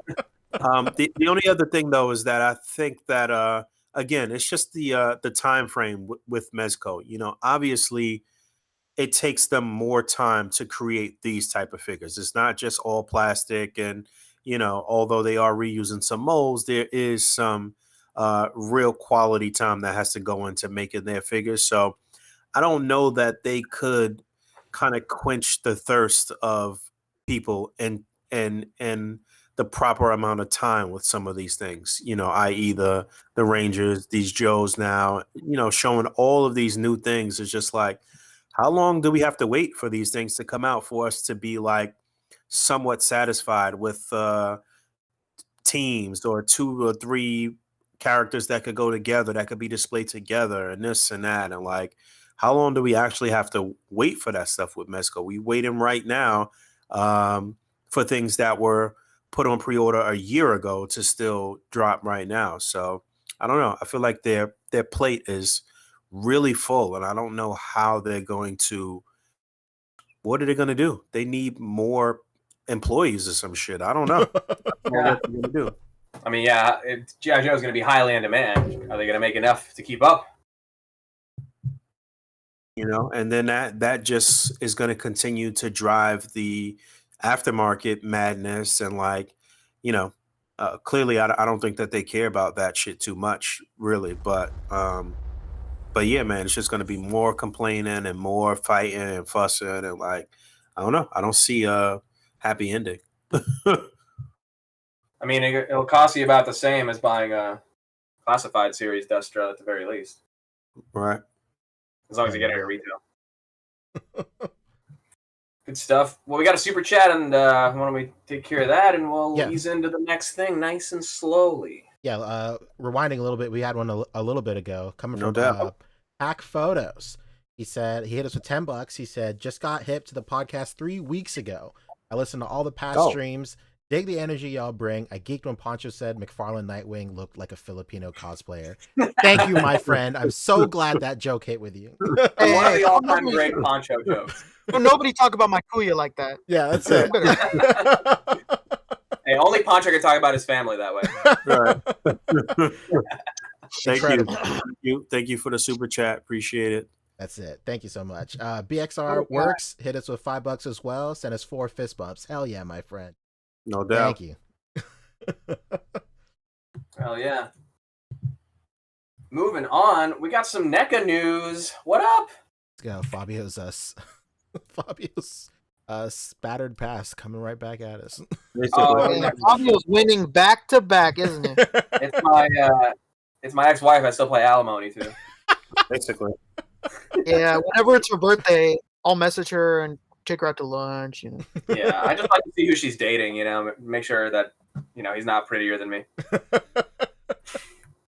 But that's on the money. For real, they actually had a pretty good. It's kind of funny because they were live tweeting at the same time that everybody was on Twitter and Instagram for all the Mezco reveals over the weekend. So they dropped a few hints and just a few more clarifications in terms of Q&A with fans about certain things. Oh, they were tweeting like about their shit?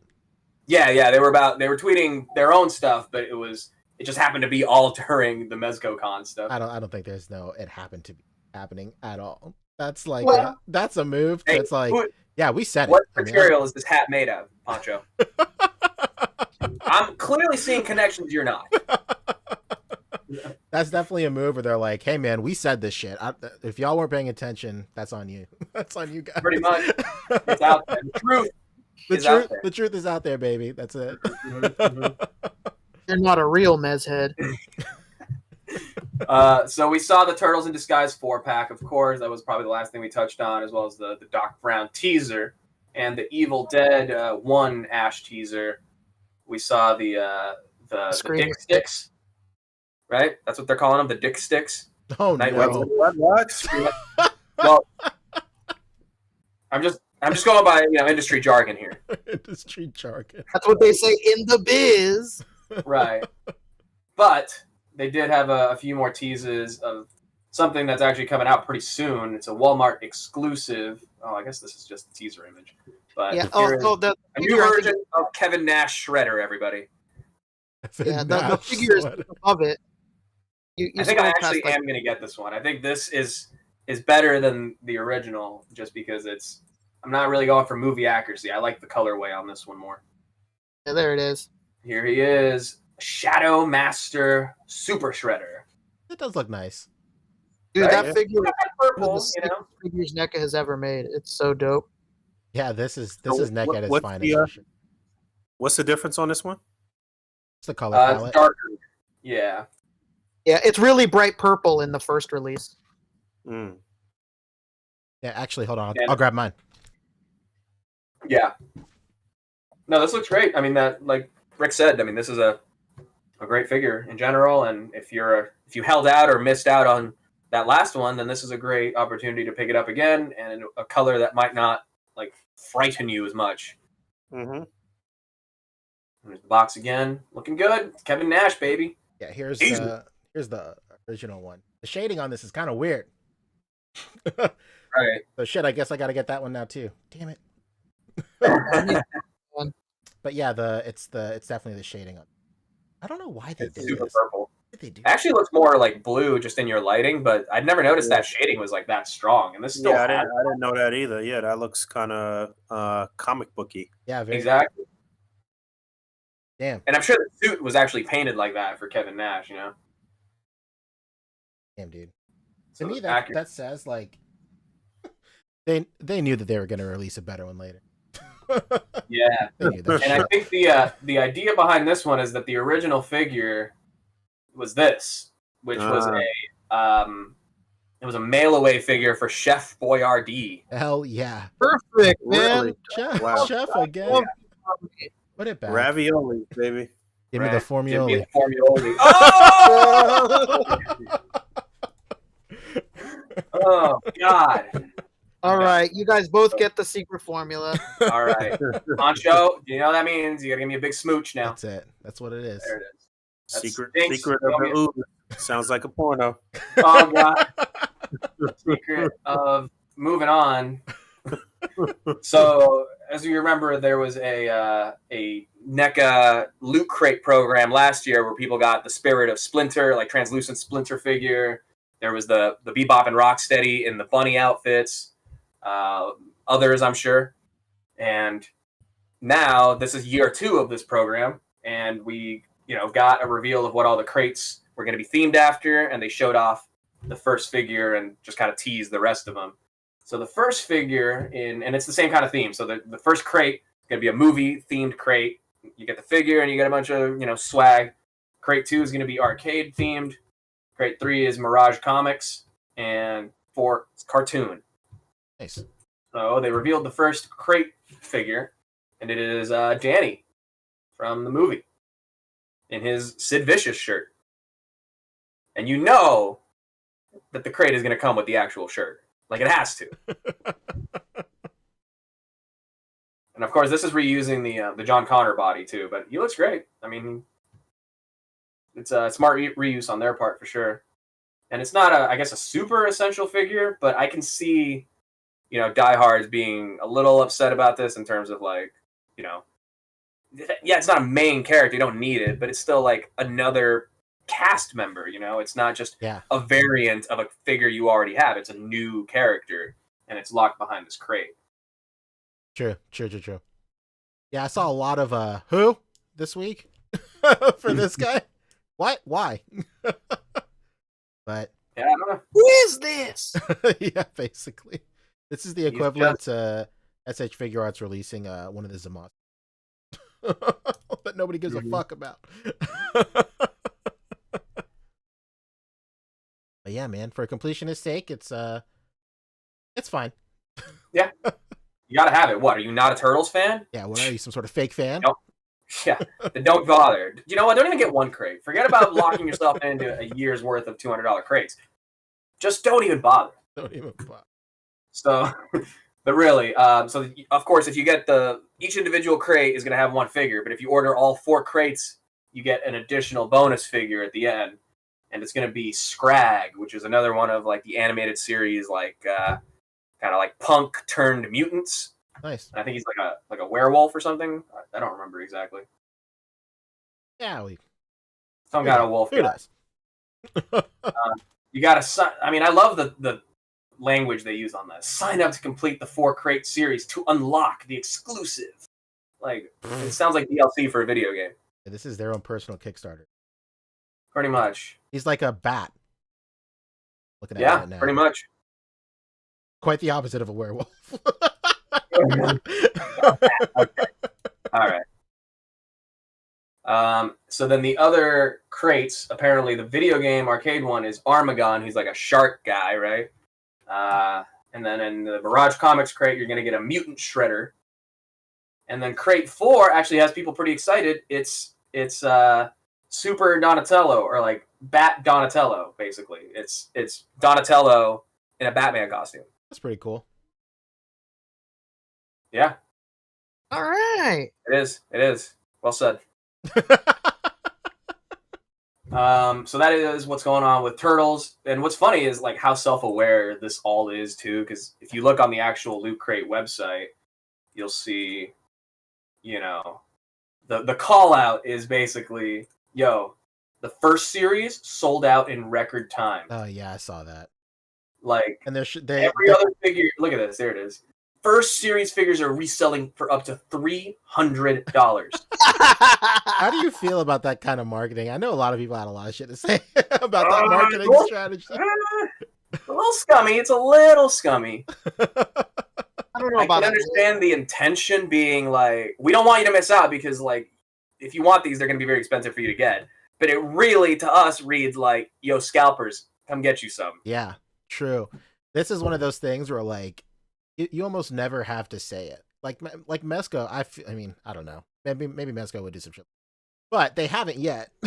So, and it's just like very, like, that's just how it is, man. Like, nobody has to say, like, get it now before you have to pay a scalper, like, $300. Like, you know, that doesn't happen with Mezco. They never say shit like that. Like, Tamashii Web exclusives never say shit like that. But, like, everybody knows. Everybody knows.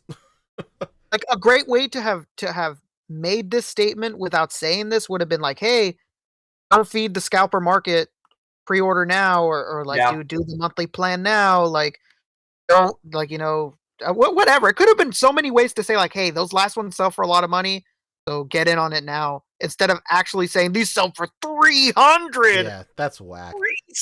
And it's like, this company is all of them, they bought Loot Crate, so it's not even like it's Loot Crate trying to sell a crate for them. They're all one and the same. Gross. Yeah, I'm curious what the thought process behind this was, because it's I'm sure it was well intentioned, but the optics on it are not great. You know what that's for? You know what that's for? This is for specifically like people who aren't figure collectors. These are for like people that kind of like see this advertisement like off the cuff, like just dudes on Facebook who just want like something nostalgic, and they're like, oh well, maybe I don't know, like $50 is a lot for like one figure, and they see like, oh, well, it's $300. I don't want to spend $300. I guess it's $50 is fine. How much even are these crates? They're $50 per crate. $50, dude. That's crazy. And you know, for $200, yeah, you'd be an idiot not to, I guess, but you got to have the 200 right away. Does it just come with a figure? 200 now or 1,000 later for all 5 in the line? Your choice. Is it just a figure, or is it like a regular Loot Crate with like a bunch of like pins and stickers and a shirt? And It's tons of stuff. Okay. The last cartoon crate I know had like, you know, the news station like hat, and like like one of the original ones had like a shirt. It's all stuff. Oh, actually, I thought it was really cool. The cartoon crate also came with the shirt that Mondo Gecko, the action figure, wears. That's cool. Yeah, like stuff like that. You know, there's some cool stuff in there for sure. I think the movie crate for the original one came with a foot headband as well. Mm-hmm. You know, it's tchotchkes.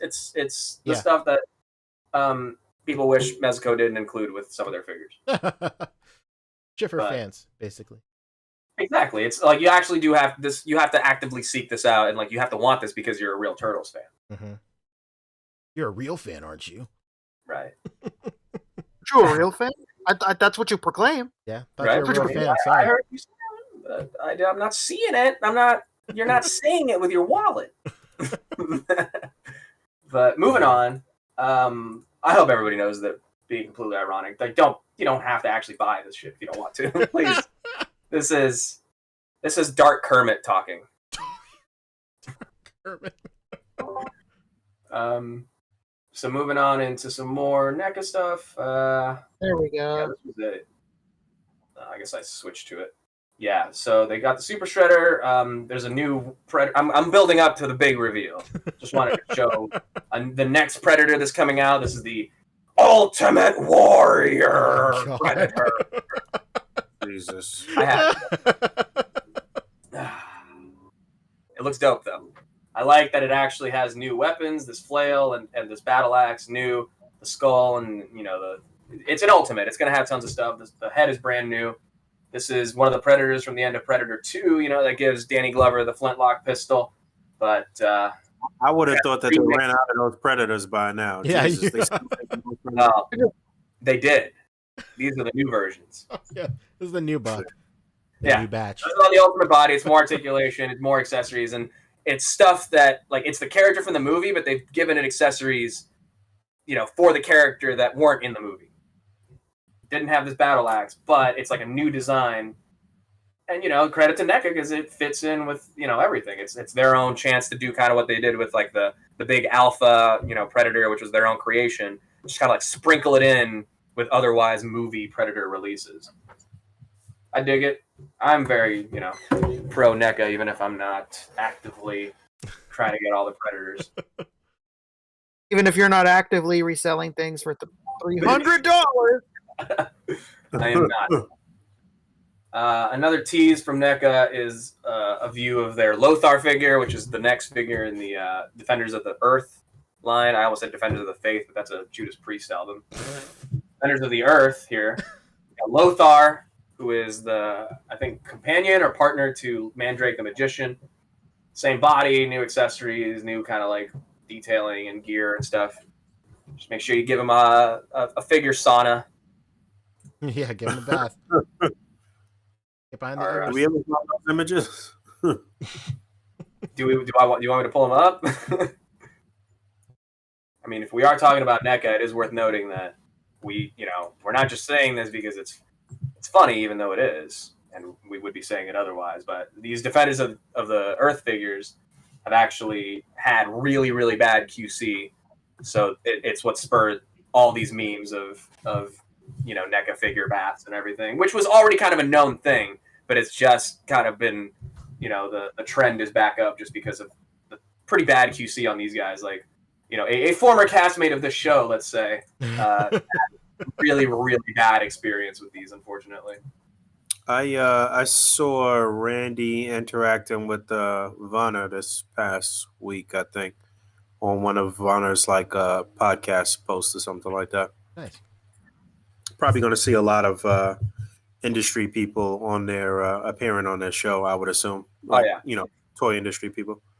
Yeah, they've realized, if people want us on their dumb homemade podcast, why don't we just skip them and do it ourselves? Yeah, we'll do it live. We'll do it live. We're live. Here is Defenders of the Earth in package. Great. They look beautiful. Beautiful figures. I saw Unparalleled Universe do a review of these three, and he also did the figure bath thing because you don't want to end up with this monstrosity. Oh, no. Every Sheesh. figure. Every figure? Holy fuck. Out of the box. Out of the box. Fuck. Out of the box. I saw quite a few pictures with this, at least with the Phantom figure this past week. In fact, a couple went up on the A.C.B.A. Instagram tonight. But damn, this is bad. Wait, who makes this? NECA. Oh, this is NECA. Yeah. Oh shit. These are on the same bodies as the DC versus Dark Horse figures that came out last year. Mm-hmm. You know what? This is what happens when you don't buy the NECA blow dryer. Leaving money on the table. Revlon is making a lot of NECA money. That's all I'm saying.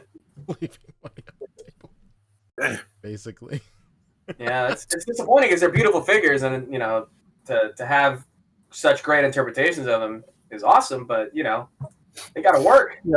I'm seeing a lot of people just saying fuck it and just putting figures on tabletops and getting a lot of fucking likes, man. It's hilarious to see. Actually, when you see people actually put in a lot of work with a diorama and this and that. I'm seeing so many tabletop displays and so many like just holding a figure in one's hand, just getting thousands of likes. We've It's come back around. That's it. We went so far one direction, we've looped back around. We're back Yeah. where we started. crazy. Deep off shots, baby. Oh, D-top shots. Let's go. Yeah. That's where I Speaking of used to it, do. stay tuned to my top 10 NECA figures coming, or top 10 Mezco figures of 2020 coming next week. You know what? If it's in a Deep off detail, shot, baby. if it's in a detail and it's posed really, really nicely, like say Abe or Gary Garzon or one of those people, like that's known for really posing the shit onto their figures, then that's one thing. That's a display that you would see if you went to that person's house and looked at their actual, their setup. So I'm not mad at shit like that, but like I'm not mad at it at all. I'm just noting that it's very interesting and it could be very discouraging for somebody displaying their fucking heart out. Agreed. Very true. And if we could get into the next piece of NECA news, it's not that. Can't be that. I think it is that. Yeah. So the American Werewolf in London, everybody, has been teased. Has been basically shown. Nice. They showed just like, I think, we know they were doing like the Universal monsters and everything because they had the Frankenstein's monster and they had their profile image on Twitter, I believe still is. No, it's actually this now. But it was the mummy, the Lon Chaney mummy. And now it's American Werewolf in London, which is not, I mean, it's Universal, but it's not like classic American Universal monsters. It's a little later, but still a classic interpretation of, the werewolf myth, tale, whatever. Yeah. Well, this is going to get a lot of shine in displays. I could see some really nice pictures coming out with this for sure. Yeah, I'll rebuild these without a question. I think it's going to get rebuilt for sure. For sure. It's so funny that this came out, that they showed this, because literally the day before, I was like, I kind of want like a werewolf figure, because I have like the Dog Turtle art, and there's one where he's fighting a werewolf. I'm like, it'd be cool to have a werewolf. I went on Creature Replica, which they've done like the Sasquatch and like all these like cryptids, like myth animals. And they have a pretty cool like Louisiana werewolf kind of thing. I'm like, this will look dope with some soft goods on it. And it's like $30, $35 shipped. So I'm like, all right, yeah, let's do it. So I got it. And the next day I'm like, oh, fuck. This werewolf is so sick. Oh, no. I want soft goods on this one now. Oh, boy. Oh, brother. I'm still happy to be getting the Creature Replica one. It's, it's still a great line. Happy to support it. It's an independent creator line. I think he's the guy, he's, I think a sculptor for Diamond Select, and that's his own line. So, like, cool. But, damn. American Werewolf in London. Nice. All right, and I believe that is it for NECA. I don't know. Anything else you guys want to add to this? I think that's it. Huh? ¿Dónde está la biblioteca? Yeah. All right. Pancho, you want to take us into SHF? Because what's there to SHF? It's just right there the food set, and We talked about it. well they went it for pre-order last night. Okay. So that's it. And then Were you able to get them on Ami Ami, Pancho? I didn't bother. I can wait on a food set. I don't need a food set like immediately. So did you get Goku on there? no, I'll chill. Oh. 'Cause it's just gonna be a regular release. Like I don't need to with Ami Ami, like if I can like find it like pretty easily here in the States. And plus it also helps that I already own this figure. So I mean I'm not trying to pay like at minimum like $20 shipping to get this guy here like a month early. I have him 4 months early right now. He's on my shelf right here. 4 months? I don't know when this guy comes out. When does he come out? It probably comes out. This is probably for September or something. Okay. Well, I got him. It's cool. This is Goku Eating's July. Goku Black August. August. Okay. Oh, it's close. It's close. Okay. Goku Black seems like it's still up for pre-order on the Japanese sites. Yeah, I'm sure they're doing open order. That's usually what they do with things that aren't exclusive. Mm-hmm. Yeah, absolutely. I did. I mean, the reality is there's no reason that they shouldn't be open order. Oh, the food set is still up too. Yeah. There you go. Yeah, I'm not really clamoring to get these things like the week they come out. I'll chill. I'll wait. Okay. But I did get 3 of them. 3 of the food sets. Yeah. No All doubt. right. Without If a I could question. just hit the comments real quick, just talking about the werewolf. Captain McKay Random is also reminding me that they also teased the classic Universal Wolfman. They showed like a silver cane and some other stuff. That's what I thought this was when people were talking about werewolves. I thought that's what they revealed. Right. I was like, oh, sick. And then I saw this and I was like, oh, okay. It's in addition to that. Yeah, this is a different movie, but just dope that they're doing the werewolf. And let's see. John Papa Sergio always calling it out as it is. We still need proper underworld figures. Hell yeah. Dude, Underworld? Come on. We haven't had... I could see, like, TB League just doing, like, a random Celine and just, putting it on their Fison bodies or whatever. Like they did with Red Sonja and the Queen of Vampires and all that stuff, It'd be really cool. They just did an unlicensed Celine. Gave her a dead doll-like face. All right, It so always y'all... comes back to living dead dolls with you, huh? Yeah, man, that's it for SHF. That's it for SHF. Get your pre-orders. We're good. Still up. Get them now. Yeah, and What do we got for third party? I'm not familiar with this third party. That's all you, Rick. Oh yeah. Well, it should be on the chat. Yeah, Captain says. Captain Tsubasa. Look, it's there. See him? It's there. There he is. It's in the messages. I see him. Got you. Here we go. Boom. Yeah. Look at our boy. There he is. There he is. Look Just at our like boy, I Rick. regret.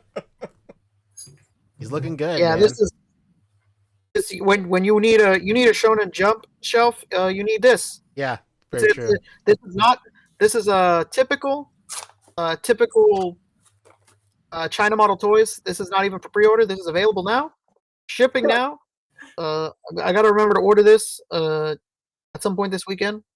Same. Look at that, it's fucking incredible. So good. Rick, you think they're gonna do more team members, maybe adjacent teams? What do you think? What kind of legs do you think this license has with that, or lack of license? You know what? Because of Slam Dunk, I would say yes. Yeah, I was thinking the same thing. I think it's easy to do. It's just going to be a new head.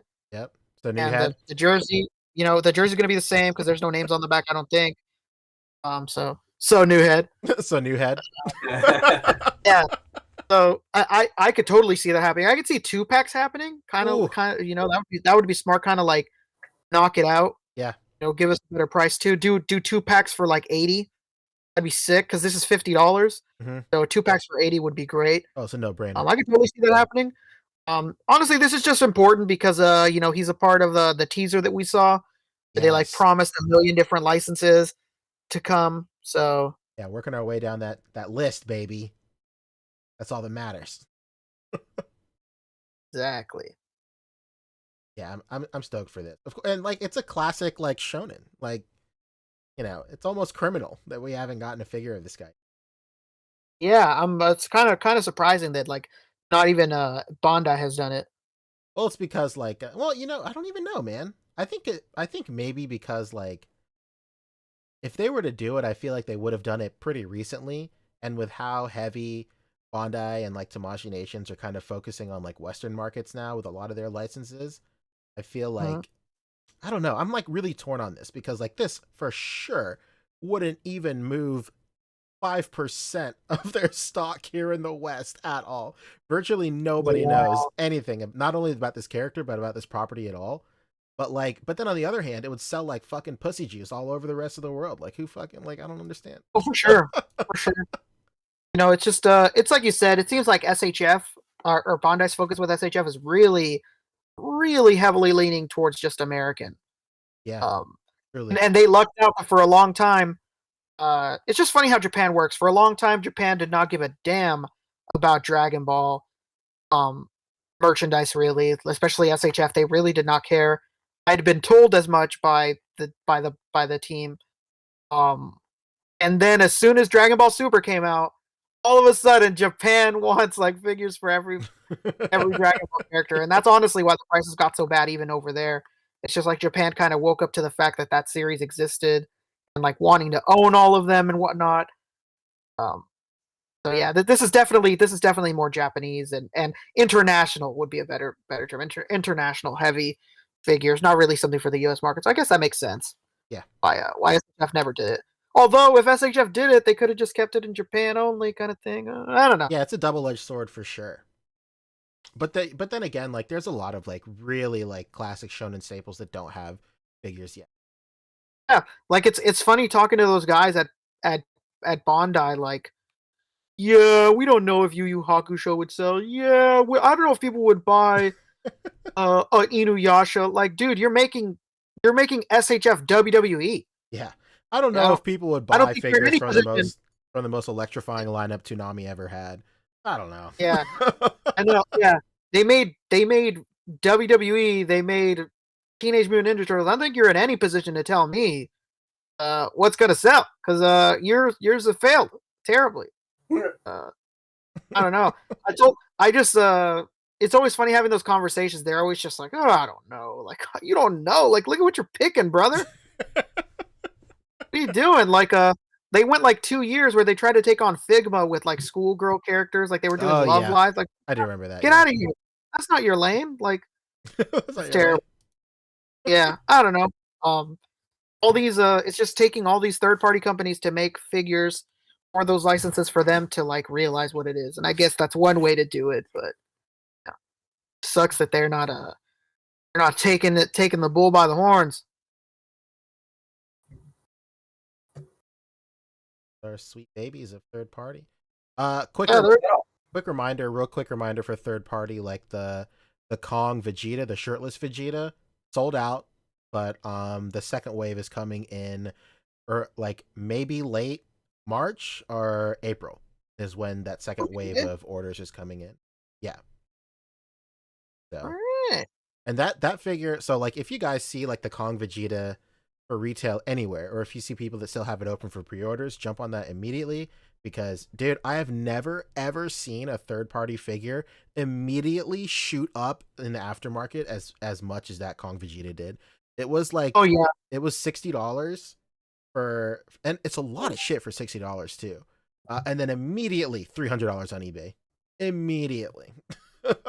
Yeah, it usually never plays that way. It's usually like, okay, for 6 months this thing is readily available, and then when the production is done and everything that's out there is what's left, that's when things start to go for money, like with Genos and like all the other figures that go for money. Like, it's never, like you said, it's never immediate like that.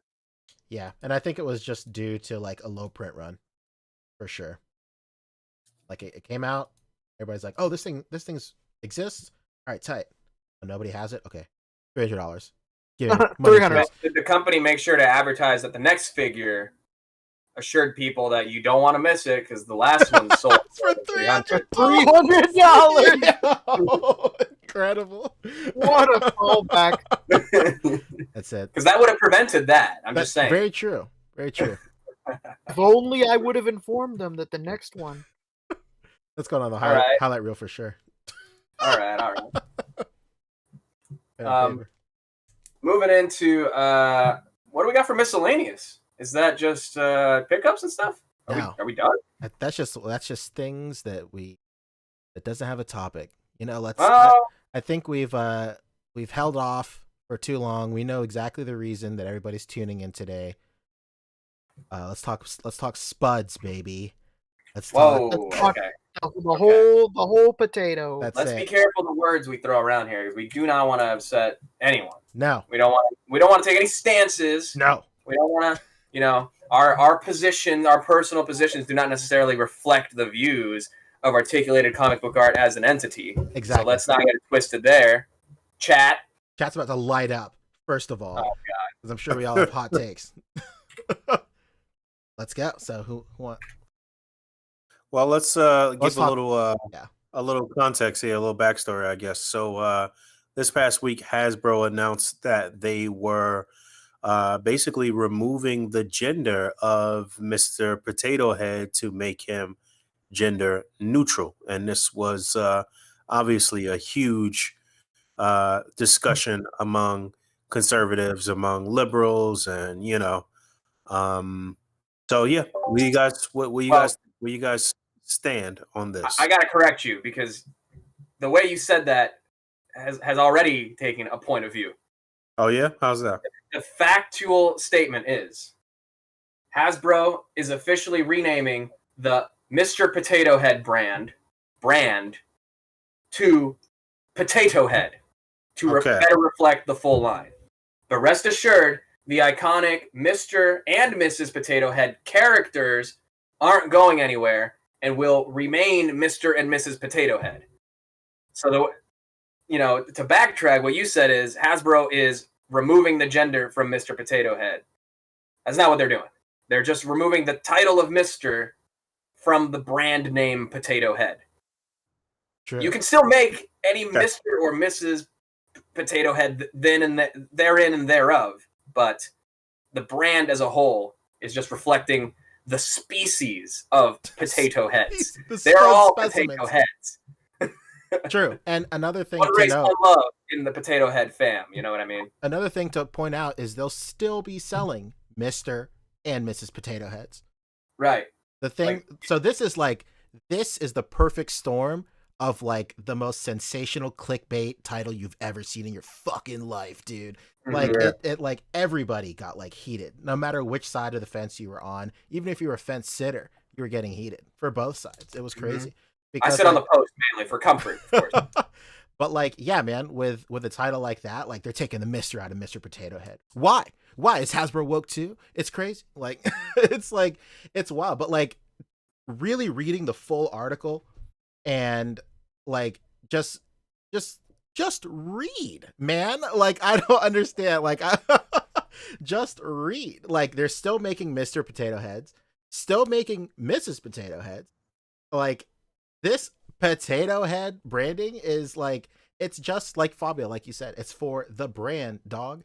Like, I mean, if I had it would be, I just don't know. Like, I don't. The box literally says Mr. Potato Head and Mrs. still on it. First of all, why do you care? Look, it's a fucking potato. You can still buy under the Potato Head brand. They make a character called Mr. Potato Head, and here he is. On the package, he is called Mr. Potato Head. On the package, it is also called Mrs. Potato Head. So then to be there's clear, an ultimate, like potato family set, you know. To be clear, the article did anywhere in the article, because I didn't read the article at all. I just kind of watched everybody react on both sides. But did the article say gender neutral anywhere, or was that a media talking point? It's all, I think it's all a media talking point. I guess this is kind of the clarification article. So they're saying like that's just the clarification of the brand name versus the character names. But that I don't think they specifically said the terms gender neutral or whatever. It's right, just because those more broad, like you can create whatever family you want kind of statement. Let me see if I can I'm asking because those certain terms are triggering for certain people. You know, like you say gender neutral, then people on the right are going to get triggered by that and call into question whether or not that's necessary and whatever. So I'm just trying to figure out if it was media outlets that said Hasbro is doing this, or did Hasbro unequivocally come out with a stance to say we're doing this for gender norms? Did they have any type of announcement that said anything about gender, or was it they strictly stick to the fact that they were doing this just for branding purposes? Or are we interpreting it that way too. I want to know what Hasbro actually said. That's what I want to know before I even like say anything else. I really think it's more likely that it was the media, no matter which side of it falls on, taking that interpretation of it. I don't think. I'm not sure. I'm looking for the original article right now, or the original not article, but the original statement from Hasbro that is not the clarification. That's like, yo, people, calm down. I'm trying to find that, but if the media in this country is anything to go by, they're more likely to take that sensationalized point of view on it for the reason you said. It gets articles, it gets clicks. It's sensational, it's a whole thing. To me, this is the ultimate middle ground type of thing. They're officially the way I look at this from a brand standpoint is, why would you have a brand called Mr. Potato Head that has female figures and stuff that has a Mrs. Potato Head? It's easier as a brand to call your entire encompassing line the Potato Head line than having it just one character. That's if the SH Figuarts Dragon Ball line was just called Piccolo SH Figuarts because it was the first fucking figure that came on that line. Right. So just change it to Potato Head. That doesn't matter. I've also of course, seen the comparison. Sorry, go ahead. Of course, there's also a very they're obviously doing this as to get in good graces with how political correctness and stuff like that, because the box has same gender parents on it as well, a set of male parents, a set of female, and then the nuclear family, a Mr. Potato Head and a Mrs. Potato. So it's almost they covered all their bases. I'm sure that the reason is they just want to get with right, woke times, if however you want to say it, and right. But also from a business standpoint, it has a very solid structure as well. And right, and that's a good distinction to make, because I don't think the company is being yo, it's time to get woke. If you're a corporation in America, you're always going to want to do the thing that sells the most, right? And if the zeitgeist, the current point of view, is that you can make any kind of family you want in real life, we, the company, would like to make this product reflect that, right? That's what sells. They're not. I don't think they're doing it for, and even if they are, for the the wokeness of it. As a free market capitalistic society, that's what you do. You do what sells. And if times are saying that this is the next move and this is the next thing that will sell, I don't think it's a case of them specifically going after the branding as a way to call out the culture and be a part of the culture, of woke culture, which is kind of a negative spin, as if to say being woke is a bad thing, I guess. Most people, it's mostly said in a negative thing, in a negative connotation. And it just seems like this company is just making this product to better reflect what the times are, I guess. I don't understand. I don't know. Maybe I'm reading into it a little much. But what's also interesting? It's another case of fake outrage. Let's be honest. Absolutely. You know what else is also interesting? Speaking of fake outrage too, the kind of alpha version of this figure. Remember, maybe a year or two, there was news coming out that Mr. Potato Head would come.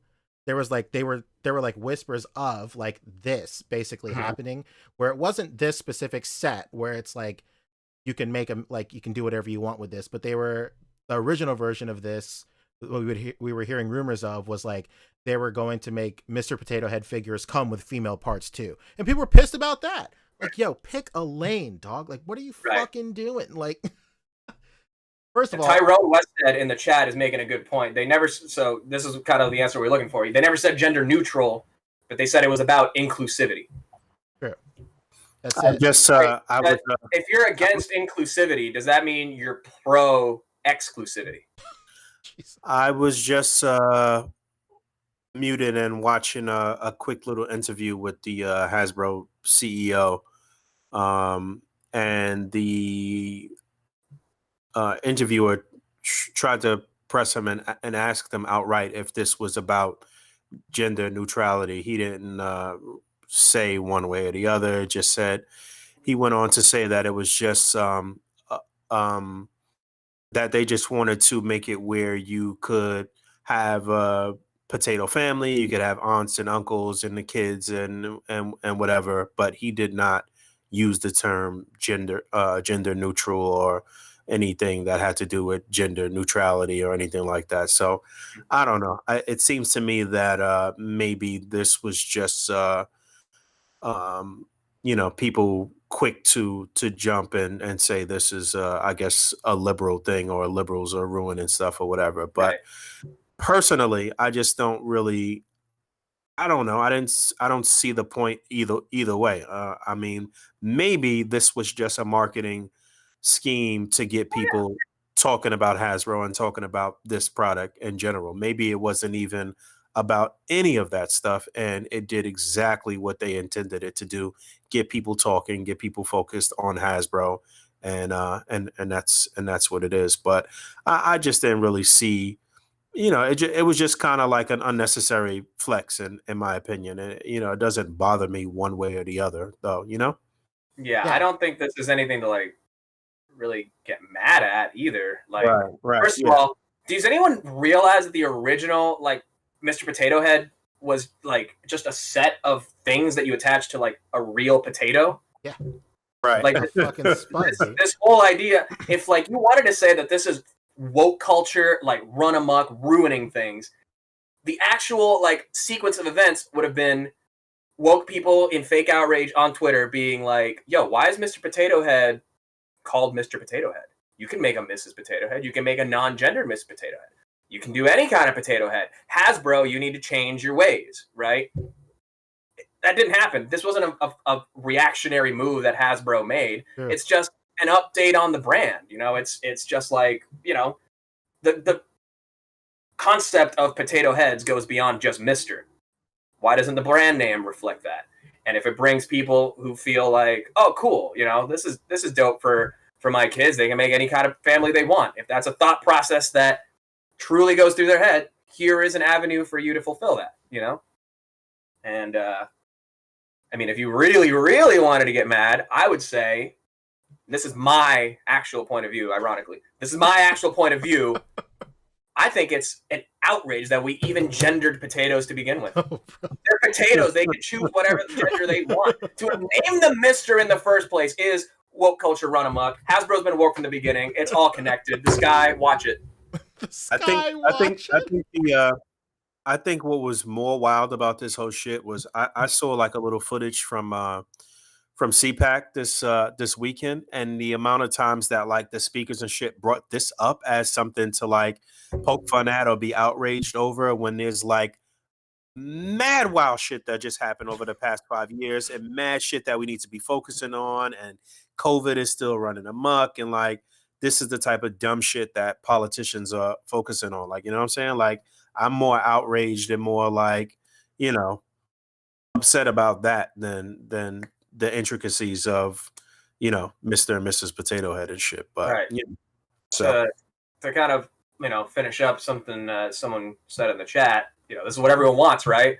Like, no, like no one's actively thinking like, yo, Mr. Potato Head should just be Potato Head to reflect the acceptance of gender neutrality in the world. No one's actively going around thinking that. It's more a case of like, oh, they did it. All right, that's cool. And you move on with your life. All right, cool. I don't mean to say that somebody should feel some type of way about this, but the only person that should is some like extensive potato head collector that has potato heads like all over their fucking house. Like, if that's not you, then I honestly would not validate your opinion in any single way. You know what's going to happen anyway is that people still going to call it Mr. fucking Potato Head no matter what. Yeah, like, you can still call it Mr. Potato Head. No, exactly, man. No. Well, nobody's stopping anyone from still referring to it as Mr. Potato Head. Nobody cares. True. And you wouldn't be wrong. I'm not going to stop it says Mr. Potato Head on the fucking package. Exactly. I'm not the character is store and have you can go here. Call him. You can give him a knight's outfit and call him Sir Potato Head if you want. Yeah, I'm not going to stop nobody in the store and go like, "Hey, buddy, that's Potato Head now." You can't call it Mr. Potato. Like nobody's gonna do that. Nobody Hey. cares enough about Mr. Potato Head. Right. Yeah, Michael Gutierrez is asking a good question. Is a gender-neutral potato head even okay for kids to play with? No, it is not, because they could swallow the parts. that's why they have the warning. You got to be able to read the package, which also says the character is called Mr. Potato Head. Yeah. Also, Tyrone Wested says literal snowstorms ruining Texas, and we're worried about a potato head. For I know, real, honestly. Dude, it's a fucking potato. If you're at CPAC and you're listening to Ted Cruz talk, and you're on Ted Cruz, the guy who abandoned his state to go to Cancun because it was a little too cold for him and his family. If you're suddenly back on his side because he's against this, come on, bro. Like, come on, you're kind of an idiot. It's crazy. Pretty crazy. All right. Yeah. Potato Head, Mr. Potato Head, whatever. I mean, I don't see any of us or any of our audience really buying this shit anyway. So like, I have not thought about within the last decade about buying a Mr. Potato Head. So Right, that's how yeah. Right. Yeah. Well, I mean, John Papa Sergio, he asks, good question. If they did make it gender neutral, would Darth Tater and Spider Spud be gender neutral potato heads in cosplay? They're all potatoes. They're all just potato heads. They can be anything. If Darth Tater is based on Darth Vader, and Darth Vader is identified as male, then that's probably Mr. Darth Tater. It doesn't matter. It doesn't matter. It doesn't fucking You know what? matter. I think this is smart on Hasbro's part because they're really tapping in to the core market, and I think ages 2 and up have long been clamoring for this to be done. All right, okay, we can move on from this. Clearly, this is something to definitely get mad about. Continue to have opinions on it. Definitely don't move on with your day upon hearing about this. Share everything you can about it, because then people know that you're on the right side. You want that, right? I mean, Yeah. Sit down at the dinner table with your family and awkwardly in front of your children argue with your wife about it, because that's all there's left to do. Yeah, John Papa Sergio also calling it his potato is a horse, and that's just as valid as it being a Mr. or a Mrs. It's a potato head. It does not matter. Yeah, while you talk about this in excess with your friends and family, hate eats. Yes. This is Mr. French fries. This is Mr. Yeah. As a matter of fact, get a baked potato so you can like physically stab this thing too. Yes. All right. Well, that was the Potato Head segment. A.C.B.A. Right. podcast, the Nightwalker. number one Potato Head podcast on the internet right now. That's right. A number one Nightwalker, potato just podcast. in a succinct statement, don't care, move along. Yeah. Yeah. Who cares? Somebody insert the Earl sweatshirt clip. Don't care. Fun. All right. Well, I guess that does it for the show. All Goodbye. right, that's it. Hey, welcome to the after show. How's it going? Oh, hey! bye. Hey, ET After Dark. What's up? It's What's up? us. We're here, and it's never left. another show. Welcome, welcome. That's And we're it. so excited that everyone's here because it's time to talk pickups, right? And then we're gonna just gently like come to a forward drop down landing onto some WandaVision That's good. and some like MCU news in general, because we got the title for the Spider-Man film and everything. Let's what'd you get this week, Fabio? Anything cool? I got some cool stuff. Give me a sec to get it together because I put some of it away and I just want to have it on. I'll be quick because I only got one thing. Hell yeah. I let the boys know earlier this week. I walked into a Target, and for the first time ever, I saw a peg full of AEW figures. Oh, hell yeah. I got a fucking Orange Cassidy immediately in my cart. So yeah, I've not opened them yet. I've not opened them yet, but I do plan on it. I almost bought the Neville. I forget what his name is on Pac. His name is Pac. I almost bought Pac, and I almost bought. I almost bought what's his name? I forget his name. He has the half face Darby. Oh, Darby Allin, Darby Allin. There we go. That's his last name. the TNT Yeah, champion. I almost bought those two, but Yeah, I just didn't. That's that. I think her name is Siho figure. That like female wrestler, the Japanese one. Worst head sculpt I've probably ever seen on a female. Riho, yeah, it's not great. Yeah, the Riho. It's the worst female sculpt I've ever seen on a wrestling figure. Just absolute garbage cans. Jack Pacific from 1996 looks better.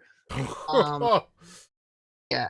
But yeah, I'll let you guys know how they are. I plan on opening Orange Cassidy soon. I just have a lot of things going on this week, so I just didn't want to like make an even bigger mess in my room or anything like that. I guess. So that's the only thing I purchased. Oh wait, I lied. I also bought the deluxe Thanos. That's showing up in Targets. Oh, nice. That was dope.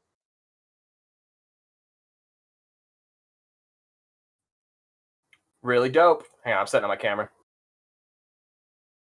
I guess I'll go next. There we go. What's up? All right. You know, Poncho, hot off the heels of you getting this figure, I finally got mine. Oh, hell yeah. Hell yeah is right. Hell boy. Oh, you got two? Oh no, never mind. Well, this is the original, so I wanted to get the second one because he, has the look where he has the horns and everything here, which is just awesome. Let me get my focus. Yeah, I really like the way they did this. It's just like attached with a little clear stand that plugs into the back of his head here. Very nice. They really did a pretty solid job with this. I had to get him like the poster pose or whatever. Mm-hmm. And I knew I wanted this one to display without the jacket, but I also, as an extra bonus, it came with the the BPRD shirt. Hell so I put that on my regular Hellboy, so he's got a more like complete like agent look from the end of the film. Pretty happy with him. I mean, it's still a bad movie. The figure can be dope, but it's still a pretty bad movie. But yeah, the figure is great. And the PX one, you probably like if you had to only get one, you could probably like just get the PX and you'll be happy. Yeah, you don't get like the case and like the little weapon case that the other one comes with, which has like his special gun, but he comes with the special gun anyway, so it's not like you're missing that. The Samaritan, as it's called. Cool. I'm into that. I love me some Hellboy, regardless of whether the movie is bad or not. And then I showed this a little earlier, but oh my god, I'm gonna have to zoom this the hell out because it's huge. I got the 20,000 Leagues Under the Sea Captain Nemo from Mezco, which is 20 years old. This is from 2001, baby. What a flag! And it's huge, dude. Look at this. I mean, here's Hellboy next to the box. And I bet that thing was $8.99. Back at maybe in like Suncoast Video days. Yeah, but no, this cost me, at KB Toys, that thing was $8.99 without an absolute doubt. And even back then, people were like, I may have paid 10 times that. Oh no. Oh, shut the hell. With the shipping included. The shipping was like $15 or something. Like, what? Fabio, you told us earlier it wasn't that bad. It was. Here's the thing. Mezco, the Toys Fair or whatever, there was only one drop, which was the exclusive. And I thought that, there was going to be all these drops. Like we got the gold skulls after the Golden Dragon and everything. And there weren't any.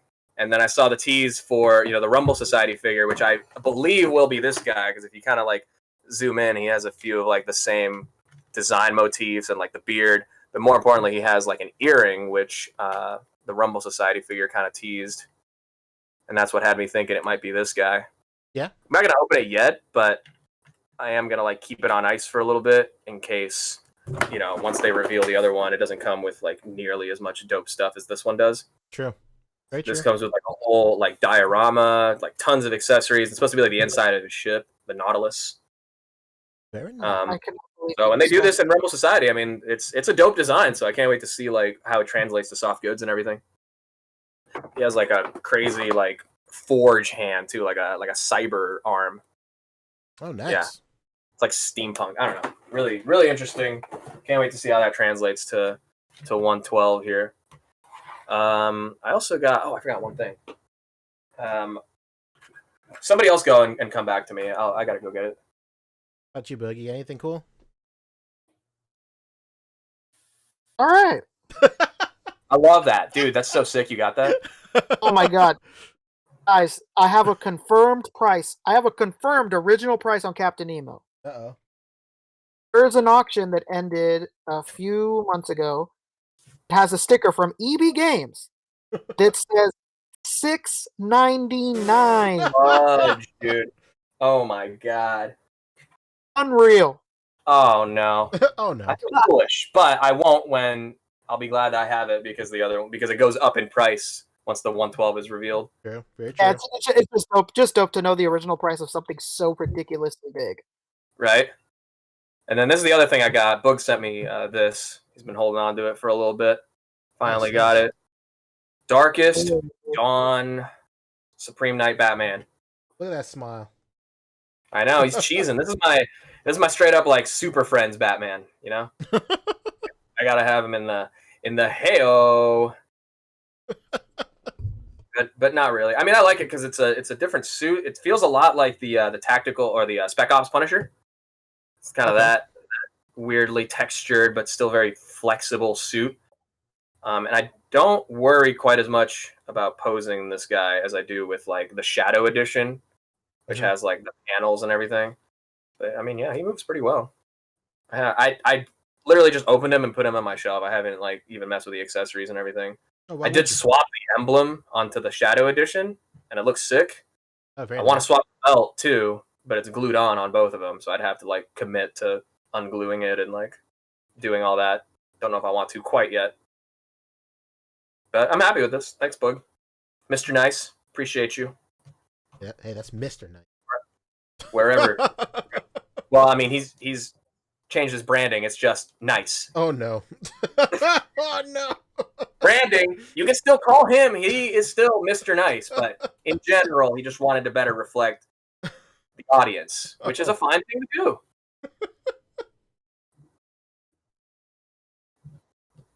All right. Yeah, that's Darkest Dawn Batman. Where did I? There we go.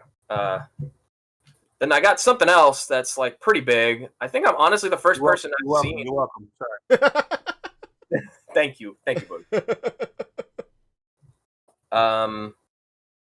Yeah, I guess I'll go switch my camera back and grab the other thing, and I'll, unless Pancho, you want to do your haul real quick.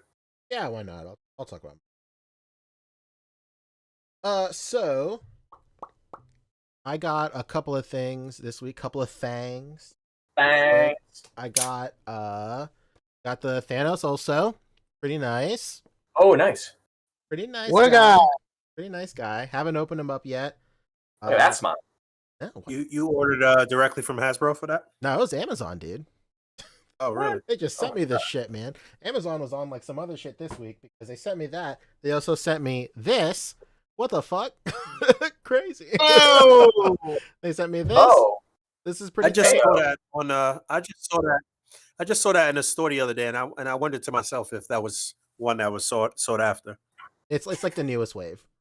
So like Oh, okay. that's basically it. So this one's pretty nice. I do have this already because it came in like a 2-pack with the Red Psycho Ranger.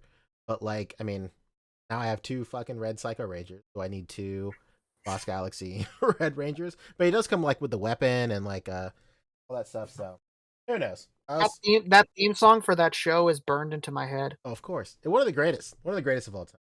Great. Right behind SPD. God, the opening for the Oh. SPD is like the greatest. The drum and the opening of that. That's neither here nor there. Next up, I got I got this one also. They sent me the wave. They said fuck it, dude. So you're going full jungle on him, huh? Yeah, that's it. So pretty stoked about this one as well. I need to backtrack and get the red one. But super stoked about this one. And the one I'm most excited about was they sent me, oh baby, let's go, SPD Pink. hey. Hell yeah. Another Lightning Collection flub. Where's the silver trim on her visor? Nowhere to be seen, unfortunately. But I mean, whatever. I don't care. It'll be fine. Whatever, man. Who cares? But this figure looks really nice. So finally, the GameStop had like a really good sale on Black Friday, and like a lot of their shit was like 30% off, and it applied to pre-orders too. So I did like basically my pre-order around Black Friday, or at least everything that was like. So I got the regular color, non-mustard, Gerald right here. Pretty stoked on this. Hell yeah. That's the one that comes with the trophy heads, right? Yeah, it comes with just the one, I think. Did you ever watch the show? It's really good. No, I haven't watched the show yet, but I did play the game, so Highly recommend. yeah, I know. Happened that was that year that I didn't fucking do anything. I was MIA. There's nothing like not doing anything. True. Especially when you're doing fucking everything, right? Then I got this one too, right here. Really There he good. is. This is nice. really nice. Even if you're not familiar with like Witcher, like just grab him. This is like a really great looking figure. Aesthetically, it's really nice. Nice armor pieces to put over some soft goods. Just saying. What? Sure. And then that's basically it that I've gotten. Like I said last week, I started sculpting too, and this isn't really a pickup, but I did print them. So I got my printer up and running. I was able to print out that cat head that I made. I don't know. Oh, it's Bill's. Bill's my shitty cat. So my wife is in the other room going like, "Hey, don't talk shit about him." I think I vaguely heard her. Probably. So like, yeah. I heard a hey. I printed out Bill's. Pretty stoked. I can't wait to have all my other figures beat him up whenever this guy scratches the carpet. It's gonna be pretty nice. And then the first thing I sculpted. The first thing I sculpted was like this little demon head. I printed it out way too small, so the only thing it fits on is the Miles Morales body. But I printed that out too. Looks pretty cool. Whatever. And Fantastic. then I did like an alien. You know, should right here. Ooh, ninja alien. I know. So yeah, that's cool. It feels like, I don't know. I just like printing this shit out. I haven't like printed anything in like probably like a year or two or whatever. So it felt good to get my my printer cleaned up. I bought a bunch of like material for my printer and whatnot. So. And you forgot the Black Ranger. Oh shit, I did get, yeah, I got the Black Ranger too. Shout out to Michael Wisman. Also, happy birthday, Michael Wisman. Happy birthday, Michael Wisman again. He sent me the Walgreens exclusive Black Ranger with like the dragon shield and stuff. Very much appreciate it. I just picked it up today, so I didn't. Hell yeah! Thank you so much, man. Specific shout out. Specific shout out. So an Atlantic shout out. What about you, Boog? You get anything? This past week I got, what did I get? Well, I opened up my ninjas, my hand ninjas, the Stiltman Build-A-Figure Wave ninjas. I mean, I got them, I guess, the week before that, but I opened them this week, so that was cool. Broke one almost directly out of the package. Ready. Broke the foot. And I don't think I really got anything else, honestly. I think that was it. Oh, I got Figma, Ghost in the Shell, the other dude, the dude. Nice. Oh, Bateau? Yes. I think he's right here, actually. Hold on a second.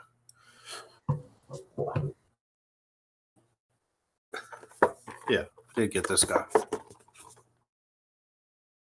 All right, your camera's not on for me. Yeah, it's still loading.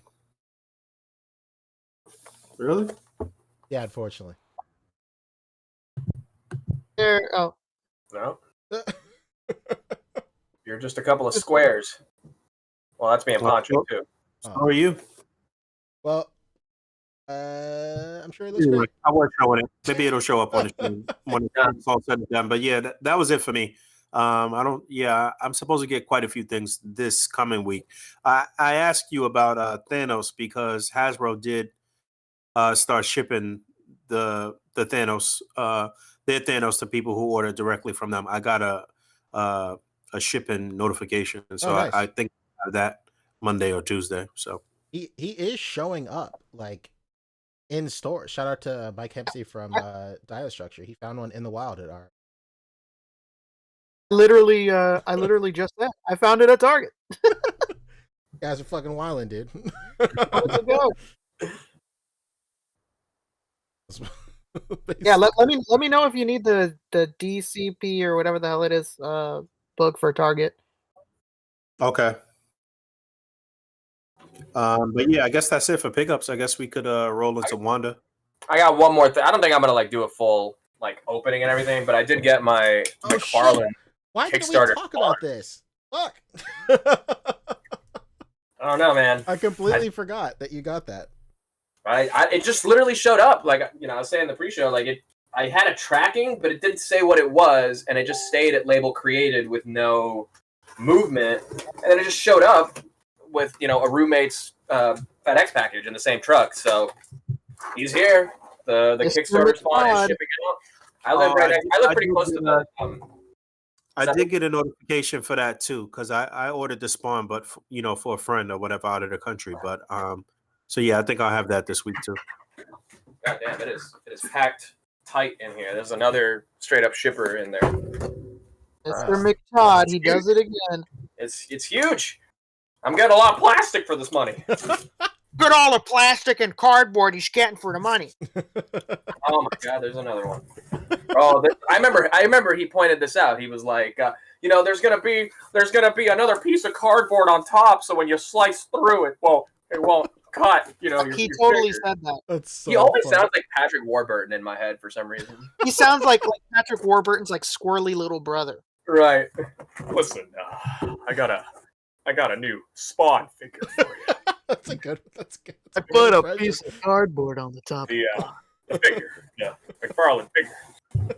The figure for McFarlane. I mean, it's huge. It's, like the box itself is actually pretty like big. That's huge. That is huge. It's an absolute unit of a box. Wow, look at that matte black. Wow. It's all black. Oh wait, it's backwards. There we go. There we go. I call that velvet Hold on on, velvet. And look, we're gonna do the topless reveal right here. Oh god. Is anybody that did branding like that? It's the Spawn logo. Oh my goodness, it's spot varnish. Wow. Spawn varnish. That Black is all. velvet on black velvet, baby. Let's see. Let's pull the ceremonial red tab. Oh my God! It's here. It's That is here. certificate of authenticity. Checklist! The checklist, baby! Checklist.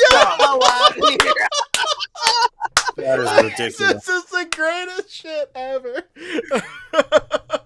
Man, talk about a podcast callback. This is the list detailing why this is the best figure of all time. Wow, that's premium Wow. paper too. There's a lot. I'm seeing a lot of yeses on here. No, for sure. There No. was- Can we just take a moment to just acknowledge that there was a meeting in which Todd sat down in front of people and was like, "You got to make a printout list," and everybody was just like, "Yeah." Now, can you I imagine might it? get this at frame. I might get this frame right next to my Doc Nocturnal card. Please do it. Please, like dead ass. Please do that, just for the All right, sake that'll of be like the podcast joke, like you have. Yeah, it's gonna happen. I might have an extra frame already. Can you imagine at that same meeting? They're like, I don't know, Todd, that's a lot of paper. And he's like, well, hold on, wait a second. What if for the rest of my streams, I don't even use the printer anymore? I'll just fucking draw it out. All right, you guys. All right, okay. You got yourself a deal, Todd. Let's go. Hey, you know what? I didn't pay for it, but I did get a Todd McFarlane actual signature on here. Holy fuck. Certificate of authenticity. Masterworks, baby. Masterworks. I mean, I love him. He's throwing around very grandiose terms like Masterworks and Gold Label around them. That's also like a very Marvel term. Marvel Masterworks. Totally. It's even the same font now that I'm looking at it. Nice job. Okay, here we go. I got the front foam Uh-oh. off. Here he is. Uh-oh. Ooh. Wow. You know what? To me, that looks like an updated version of the classic figure. Holy You shit. know what I was thinking? I was just thinking it looks just like the 1990 figure, kind of like remastered into a 2021 figure. It's very interesting. Has anybody said that looks like quite the homage to a figure that he released back in the 90s? That looked somewhat. I don't know that this was ever announced. It's not like a call out or anything, but I think the comic that is included with this is of some record as well. Well, It is. hold on. If that didn't come with the original figure, consult the checklist. Let me check. Okay. I just wanna make sure. I'm seeing here Sure. original 1994 Spawn. Okay, accessories, Todd signature. That's a big fat no on the original figure. And on the new one, I'm seeing a big yes. Oh shit! Hell yeah! But is the Comic? yes Okay, highlighted well, in a special color? it still comes with the comic. The original figure did come with a comic, and this one does. Okay. So okay. Poncho. Sorry, I don't have the checklist, so I'm You kind of silly Sally. Come on, man. I'm flying blind here, baby. I got the knife. That's The it. knife. Let's go. The knife. This is the one, baby. The one we've been waiting for. That's the knife. The sword. They're all just like loosely packed in here. Like it's not in a clamshell. Like there's the figure inside of the box, and then the That's so accessories are funny. just like floating on foam on top.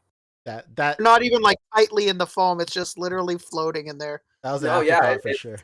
If I'm not careful, these will fall. Here is the hamburger head. Oh, let's go. You know what? Let me There he is. change cameras for this one. Let me change cameras for this one. Uh-oh. There's baby boy. Baby boy, stay on my mind. Fulfilling your fantasies again. Come on. I love that he has a neck pre. My favorite part about the figure.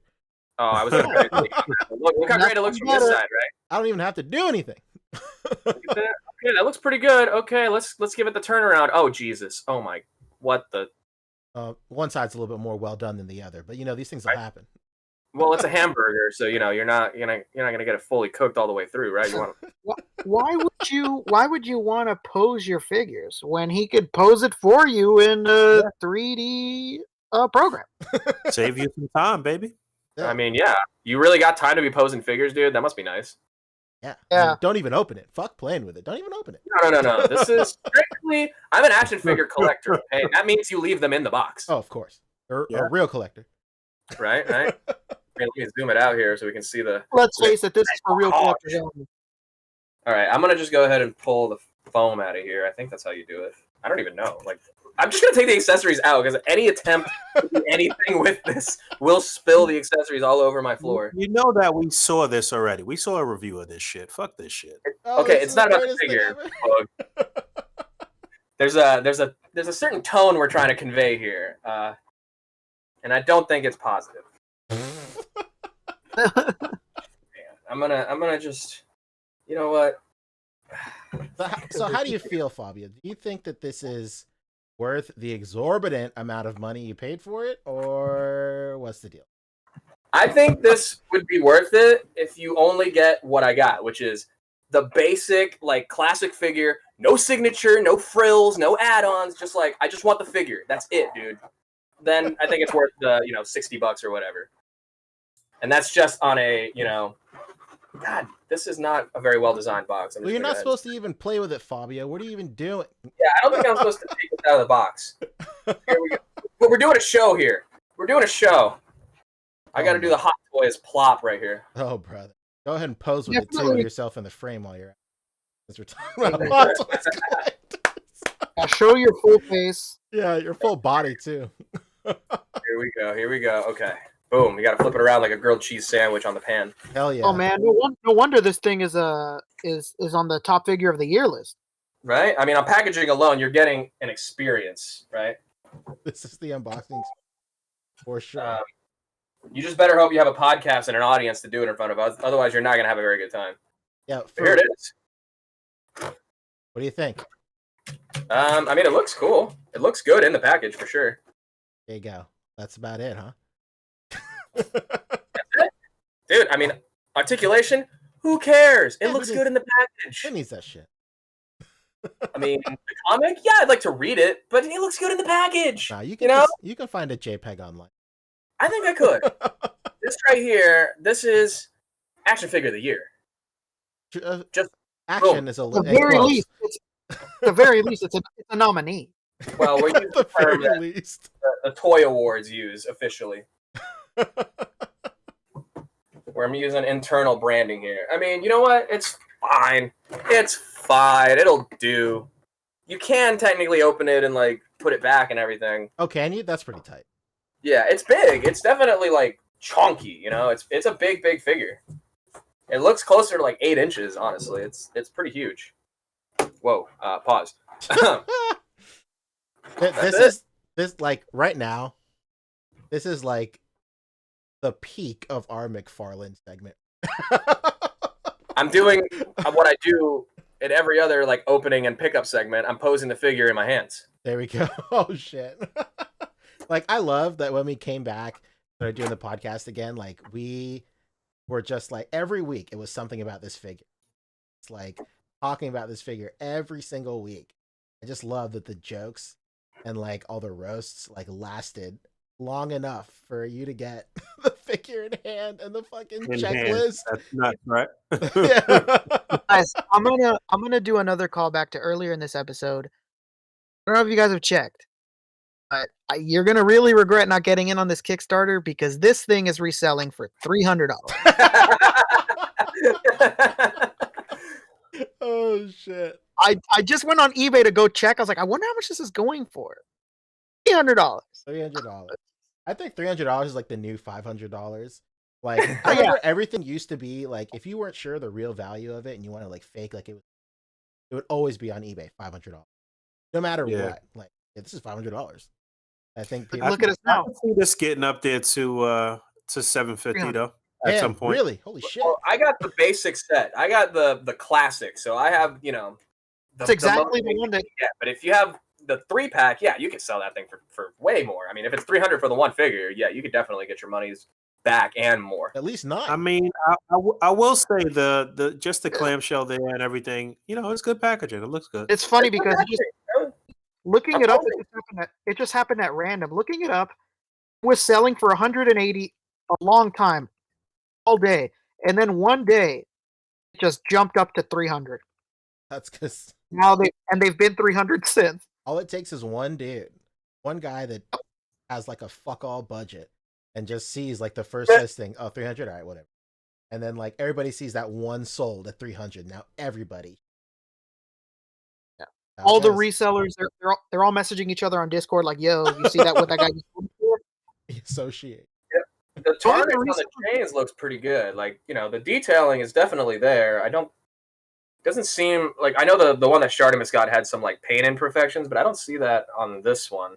It actually looks like they got it right. It looks fine, but it's a McFarlane figure. it's just gonna you are opening this though, right? I don't know. Oh man, I don't know. Yeah, what's the So point? I can pose it just like this without all the clamshell and plastic? Yeah, I guess I could. Well, all right, I gotta actually travel right now. So I know you're gonna get into WandaVision. Let me just say this: I think this was the best episode of the series so far. I'm excited to see what happens in this last episode, and it was a good after credits scene as well. So many Easter eggs and so many things to go over. But yeah, I actually literally have to travel out of my house right now, so I gotta go. No worries, dude. We next week we're gonna have the entire like series review for sure. Yep. Let's no doubt. Plan for that. But yeah, you guys finish up all strong. right. Hell yeah. I love you. See you, Boog. Bye. Good night, dude. All right, tight. Now the real stream. I did not hear. God. It's like, yo, if the teacher's 10 minutes late to class, that means we can leave. I did not hear that man talking the entire time. And then you're like, why is everybody so quiet? I kept saying like, yo, what's going on? Why is nobody talking? It was because he was talking, but I couldn't hear him. oh shit. Really? Oh, God. Okay. Yeah, I just kept going like, yo, guys are being That's weird. Glitch. How fun. I could hear you guys' movements, and I was just like, yep, this is weird. They're not saying anything. Like, I was like, hello. I was like, All right. hi, Okay. Boog. So, what do you guys want to talk? You want to talk the Spider-Man teaser? I guess. Well, you know what? We can bring up something really quick that happened today. We don't even need to like make some huge thing about it. But Amber Heard is officially fired. Oh, fuck from yeah. Oh, I didn't hear about that. Out of here. You mean Amber Turd? Amber Turd. She's a terrible human being, and she deserves it. And she literally pooped on Johnny Depp's bed. Did she really? Yeah, that's why she's called Amber Turd. Oh shit! Absolutely. Why doesn't she play Joker? Easy there, Jared Martha Leto. Wayne Joker from Flashpoint. Oh shit! Yeah, for sure. Jared Leto was in Suicide Squad for all of like 5 minutes, and he took it upon himself to torture the entire cast of Suicide Squad while he was there. Yeah. Good. So hold on, trying to put the tin hat on. What if Amber Heard has been filming a Joker film the entire time, and Johnny Depp's in it too? Oh. No. Oh, what if she's Martha Wayne? Oh fuck. Johnny Depp works best in movies when it's revealed that it was actually Johnny Depp all along. Yeah.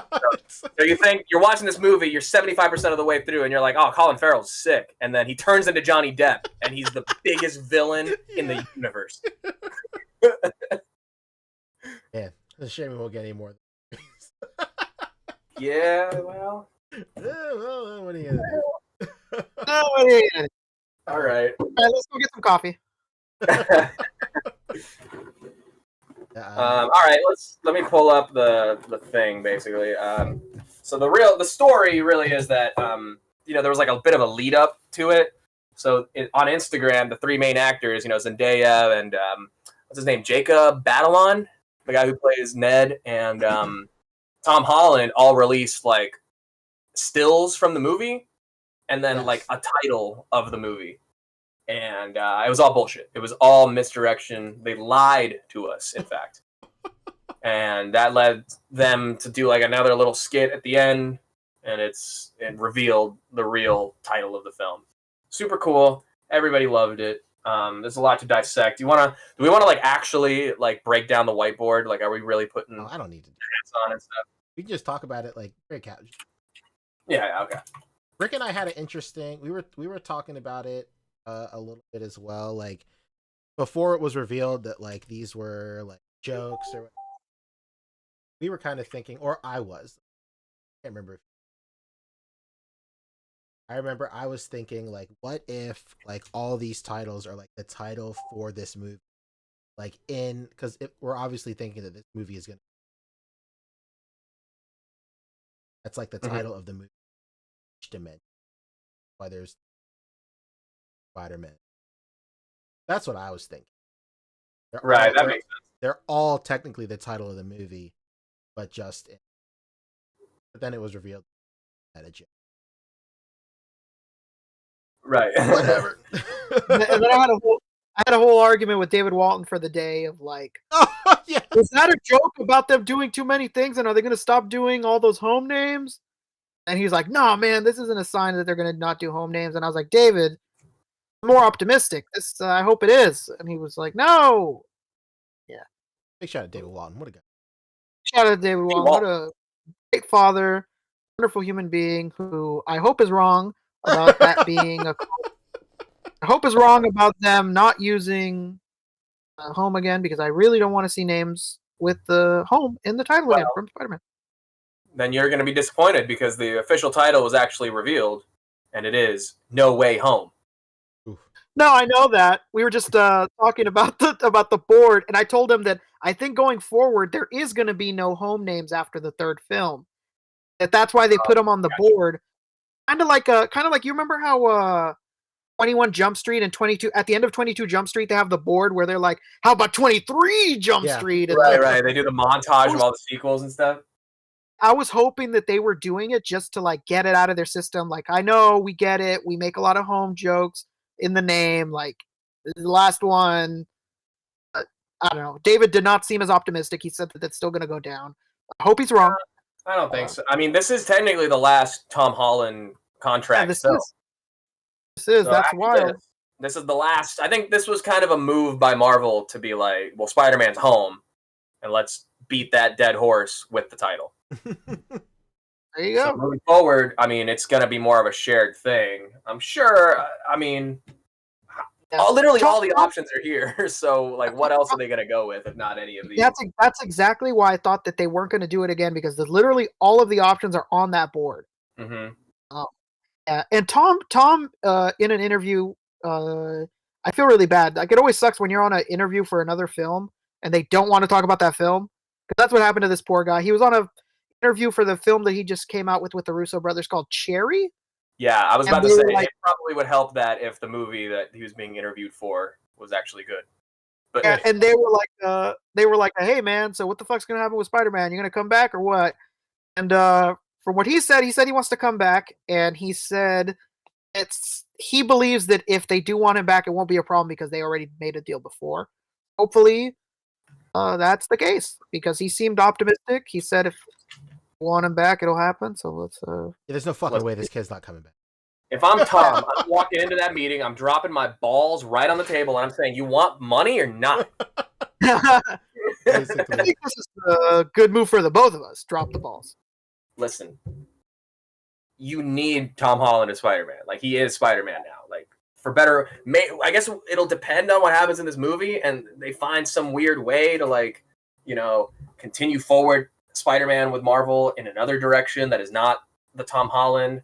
But, you know, I feel like they're setting up for, especially with, like, all the Young Avengers set up in the rest of the MCU and WandaVision and everything, like, it kind of would make sense to, like, transition, you know, if the Spider-Man Tom Holland is going back to, like, the Sony movies and finishing that, then the MCU Spider-Man moving forward could be Miles Morales or something, you know?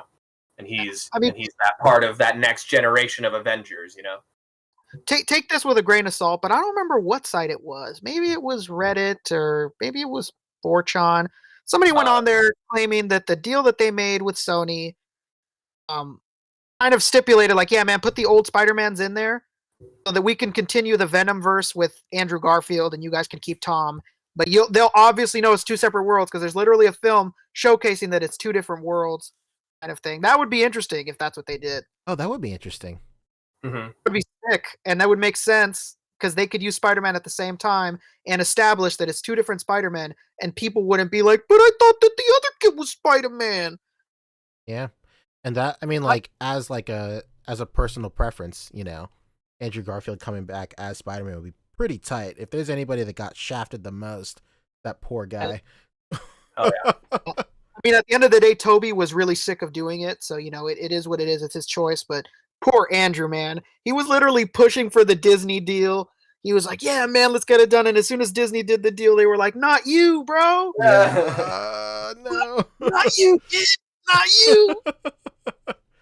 Poor Andrew Garfield. He was a great Peter Parker. He's great. I think he was. I mean, that suit, the second Amazing Spider-Man suit, is like one of the best movie suits ever. Yeah. And I love the Tom Holland suits, you know, in that lens, but like, yeah, with Tom Holland, the Andrew Garfield 2 was like the best spider suit. Come on. It was I loved that the people at Sony sat down and they were like, okay, everybody hates this about the first suit, so let's not do what we did with the first suit and do exactly what they want. And it worked. It's the best. Yeah. True. Yeah. I mean, you know, there's still the Morbius movie coming out from Sony too, and Vulture is in the trailer for that, so that has to tie in somehow to all this, right? Yeah, and so is Tobey Maguire's Spider-Man. He's like graffiti on the wall. Oh yeah. That was like supposed to be like render or like art from the PS4 game. Yeah. I feel like, you know what I think? I feel like that was like kind of like they're playing it safe. Like they used a render of the PS4 game, so if like if the deal didn't go through or anything like that, they could just be all like, "Oh, that's just from the game," you know, whatever. The game exists in this universe, whatever. It's fine. Game was in verse. Yeah, that's it. The scene of Morbius playing the game. You know, speaking of in-universe stuff, on last week's episode of WandaVision, I remember people were bugging because they're all like, "Oh, Yo Gabba Gabba exists in the Marvel universe." Like right? Why would it not? Like, I don't understand. Like, why are you so excited when like mundane shit exists in the MCU? Like, we talk about WandaVision. We talk about WandaVision. I want to bring up something very important first and foremost. When we do. Yeah, let me bring up the key art. Let's get a spoiler warning. We're talking WandaVision. Let's go. It's time. That's it. Fabio, take the disclaimer away. What do we say every week, my friend? Why aren't you watching this? Why are you watching the podcast instead of WandaVision? Like, go watch that right now. It's way better. Also, final warning: we do WandaVision at the end of the show, just in case nobody's seen it yet. This is what we're going to be talking about for the rest of the show. So if you guys want to dip out, you won't miss anything. And we're talking spoilers about WandaVision. After I say this one thing, you know, it's funny. I watch it every morning at 3 on Thursdays when I can. I was having dinner with a couple of coworkers, and one of them was like, "Oh man, WandaVision's tonight. I can't wait to watch it." And like, I was like, "Oh yeah, normal people watch this shit on Fridays." And I was like, oh, okay. Wow, yeah. And you'd already woken up early and watched, or had been up. Yeah, woken watching. up. It was funny. I saw my sister yesterday, yesterday afternoon, and I was like, "Damn, how good was that WandaVision?" Now she's like, "Oh yeah, I haven't watched it yet. I'm gonna watch it tonight." And I was like, "Oh, I forgot you're normal. Yeah, okay. Ugh, You don't Okay, stay up okay. until midnight. Yeah, you don't stay up until midnight and watch it." Spoiler do? warnings are up. Yeah, real quick. there's- Oh, sorry. Real quick, I do want to backtrack to Spider-Man real quick because there's something that's going on in chat right now. Serona Games is Please. saying Childish Gambino should be Miles. And then Nightwalker said, no, Hater Herder said, too late, he's already Prowler. That's why I think that if this multiverse shit really, really takes off with the MCU, I feel like we could get Donald Glover as Miles in another universe. That would be the greatest thing ever. Yeah, like the adult version, right? Yeah, that would be the greatest thing ever. And it would come full circle because this whole thing started because of that Twitter campaign for him to play Spider-Man. That would be the most incredible shit I'd ever seen in my entire life. Not only do I champion that idea, but I also demand that idea. So let's go. Well, everybody's demanding that in the Hex Files with Jimmy Woo and Darcy. Yeah, man. That would just make we touched on it last week. Like just introduce ground level villains in that show. It's like it just prints money. All right, let's go. So episode 8. There's supposed to be one episode left. Yeah, they're supposed to be an hour long too, so I don't know. It's supposed to be long. I thought this one was going to be an hour long, but no, this is the classic like streaming show penultimate episode that has to like provide context on everything that got you up until the point where the finale starts. So this, to be fair, this was 46 minutes long. So oh, okay. That is true. It's not the typical runtime. Yeah, these last few, they said that I think the last 3 episodes were going to like even out to about 3 hours or something. So yeah, this last one has to be like 2.5 hours long for it to feel. Could you imagine? Just release a movie. Right. There's one silly thing I want to get out of the way. Because I'm calling this now. I'm the only person in the entire world that noticed it. Uh-oh. Except I know Pancho didn't notice it because he wouldn't talk to me about it.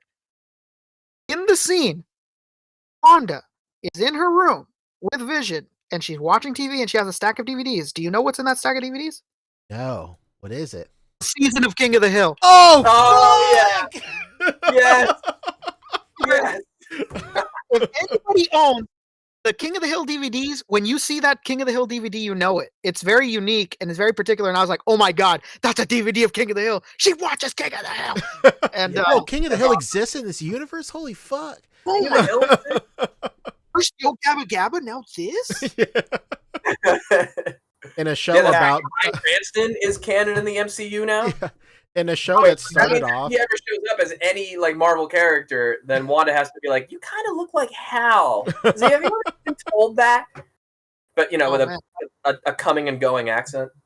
Just when I thought they were going to cast Frankie Muniz, they did this.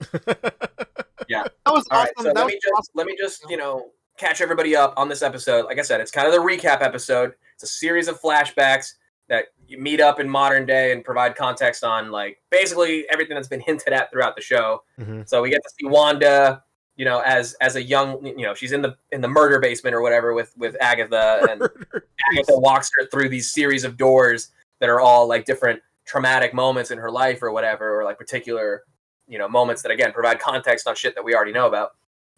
So first, she's a young girl in Sokovia, and it's so cool that, there's a fair amount of fan theory, like kind of being justified and being correct, but also kind of mixed in with some new stuff. So everybody was like, oh, maybe Wanda grew up with sitcoms, and that's why this whole thing is like a sitcom universe. Boom. Like that's how the parents taught them English while they were like in war-torn Sokovia, like presumably planning their escape, because why else would you want to learn a different language other than to flee to a country, to seek refuge. So that was cool. We got to see that, and that was just a scene that was basically described as, by Wanda, and then we get to see it play out in terms of the bomb crashing through, kills the parents, she and Pietro are trapped. That was a cool scene, but I see a lot of people being like, yo, so she was just a witch all along? That's a stupid retcon. I'm like, well, we've always kind of been like leaning towards the idea of, do Infinity Stones give powers or do they unlock latent abilities? Could the two snaps, like, again, these are all fan theories, could the two snaps and that release of energy created mutants in the world, by releasing their latent abilities? Mhm. Like, it's a good theory, and that is kind of partially what we have confirmed here with Wanda, is like she always kind of had this weird, inclination to magic, or she was like a natural born, witch, maybe like a certain, attunement you need, and turns out that the Infinity Stones enhanced it, or at least the Mind Stone. It was literally shown in show. We saw somebody transform and receive powers in the show. Right. So yeah, the other thing too is that I saw a lot of people complaining about Wanda, but like we already have this all established years ago. When Doctor Strange came out and the dude from Blood In, Blood Out can walk all of a sudden, and he's like, how is this guy walking? How is it possible? And he doesn't even know that he's using magic, but he obviously is using magic to make himself walk. It's the same thing Wanda did when that bomb showed up. She doesn't even know that she's using it, but she's obviously stopping the bomb from exploding and saving her and Pietro. Mhm. And it's no different than homeboy El Gallo Negro, homie from Blood In, Blood Out, of being able to make himself walk. It's no different. It's already been established that low-level magicians like that don't know that they're doing it, but they are. So it's not like some crazy new thing like, hey man, everybody that uses magic is making portals with sling rings. It's obviously not the case. We've seen it before, so don't really mind it. Just like you said before, it's not a retcon like they've established before. Right. It's new context. That's the kind of main point. Is like, this is all stuff we've like seen and heard about, that now we're like finally finding the full context behind it. Like, we'd only heard a little bit. Now we get to see like what's behind that little bit. And yeah, Agatha's like walking her through, and calls it a probability hex, which is a low level spell, like you said. And then it moves on, and I think it goes to next to when she's in the room with Vision, and they have that conversation, and she's watching Malcolm in the Middle, right? No, it's her in the prison where she's watching Brady Bunch.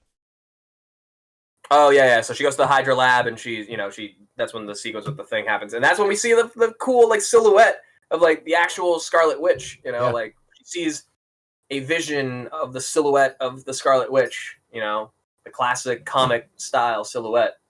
Yeah, that was sick. To me, that like she's gonna don that outfit by the end of the show. For sure. Well, that's why I brought up this next key week. art in particular. I saw people like enhance the image. And she's wearing the outfit, like this outfit, which you see in this key art, which is literally like in the title of the Disney Plus listing. She's wearing this, you see like a snippet of it through this TV.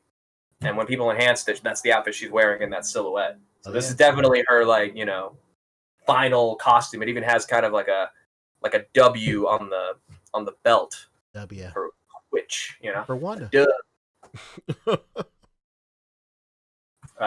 Yeah, definitely like a cool moment, and it kind of plays out with like the Nazi scientist or the Hydra scientist or whatever, where it like edits out what that vision or whatever that she sees, and then she's just watching Brady Bunch in the cell. And then it goes to Vision, and him talking her through the death of Pietro, and they're watching Malcolm in the Middle, and Bryan Cranston is in it, so 10 out of 10 episodes. Yeah. And it just kind of is the through line through all this, is that sitcoms were here for her in like all these moments. She's like she grew up with them, and she's very attached to them throughout all these like traumatic moments in life. And that's what we speculated fucking 7 weeks ago. Right. Exactly. We talked about the same shit. Yeah. It's more, but that's what I mean. It's more context. It's not only did she like grow up with them, but she like falls back on them when she's in a particularly traumatic moment, whether she's, trapped under the bed with the bomb about to explode and the half TV working, or she's like a prisoner of Nazi scientists and she's watching Brady Bunch, or, her brother just died in a super heroic fashion saving the world, but she's got to watch some Bryan Cranston getting crushed by a house, like, so it what's that, Rick? I was going to say, it's also interesting that this show is kind of toying with you, because like if you just take like the context that's laid out there, Pietro is Pietro but with a different face. And it's not like some person that Agatha created. He still has his powers. It's supposed to be Pietro, but just with a different face. After we saw in the conclusion, she just created everything herself. She very likely just brought him back, and she wasn't lying when she said that it would just be too traumatic to see his face again. And she also, Agatha was like, yeah, your brother, he's like full of holes and on a different continent, so a little hard for me to bring that back. Just like with Vision, it seems like she just constructed somebody new. Mm-hmm. So yeah, it moves on, and we get back into the actual like depiction of her going to get Vision's body, which is like completely different than what we saw when the sword director guy was showing the footage. It was like obviously this guy is the villain, right? Like every scene he's in he's the scumbag of the age.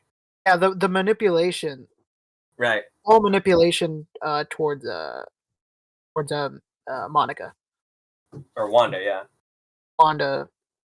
Well, yeah, he's even like almost doing the same thing that Agatha was doing when the dog was dead and the kids are like, "Mom, you can bring it back, right?" And she was like, "You can do that?" Like obviously like Agatha knows that she can do that, but she's just like doing that. So then in similar way, like Hayward is all like, I know that, something, you can bring your dead lover back online. Oops, I mean back to life. Like, could this dude just be twirling a bigger mustache? Like, come on. Yes, go check out his body down there. It's dismembered. It was funny when he was like telling her what he was gonna do to Vision's body. He just had this big grin on his face, like, yes, we're gonna turn him back on. That's $3 billion worth of vibranium down there. Like, okay, buddy. So then, yeah, that plays out, and she actually does not steal the body. She just like, kind of makes peace with it and then leaves. And then she has this letter that points her to this Westview, town in New Jersey. And when she gets there, it's supposed to be the house. It's a note from Vision, presumably saying like, "Oh, this is the house we were meant to grow old in." Well, one of them at least. I mean, I don't know that he would grow old, but hypothetically, they would just age together. And there's nothing. It's an empty house. And she blows up. She just lets it all out.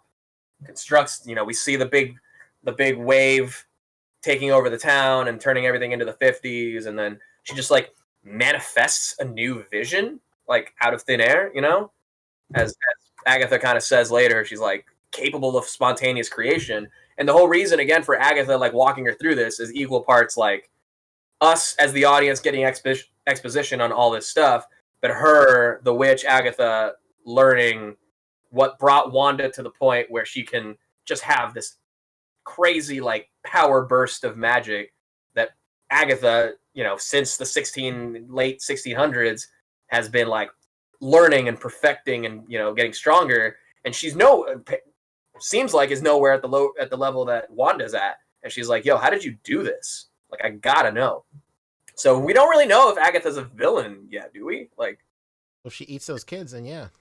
Well, yeah, she had those kids by the purple fishing line, so maybe. I mean, like in the comics, like she kind of like flip flops all the time. So I mean, like it's also interesting, like in the episode, like yeah, she like lured her down there and she like tied her up and shit. But like, once like she kind of aired out her whole plan, she was just kind of there, like they didn't fucking hate each other. I don't know. She was still kind of like friendly, but like pushy or some shit like that. Like, I mean, I could totally see her being like Wanda's Loki at this point. Like, I did some fucked up shit, but yeah, well, you know what? We're witches. We're fine. Come on, let's stick together. I guess. Yeah, real quick, Baroni Games Go, he's reminded me of something. She put her back into it when she created the new Vision. She was she really did. She was like way leaned back, dude. She was threw like, her body. She gave us the Neo throwback. Basically. Right? Dude, she really like, I'm sure it was just her in a set in a studio just doing that, and they're like, all right, Liz, just throw your back way into it, and props to her for just fucking committing, putting her whole body into this thing. Like, it really displays an absurd amount of power when you're contorting your body in ways that, you know, are outrageous.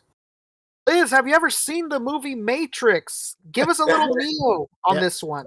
You know, on action, pretend we're throwing hundreds of bullets at you.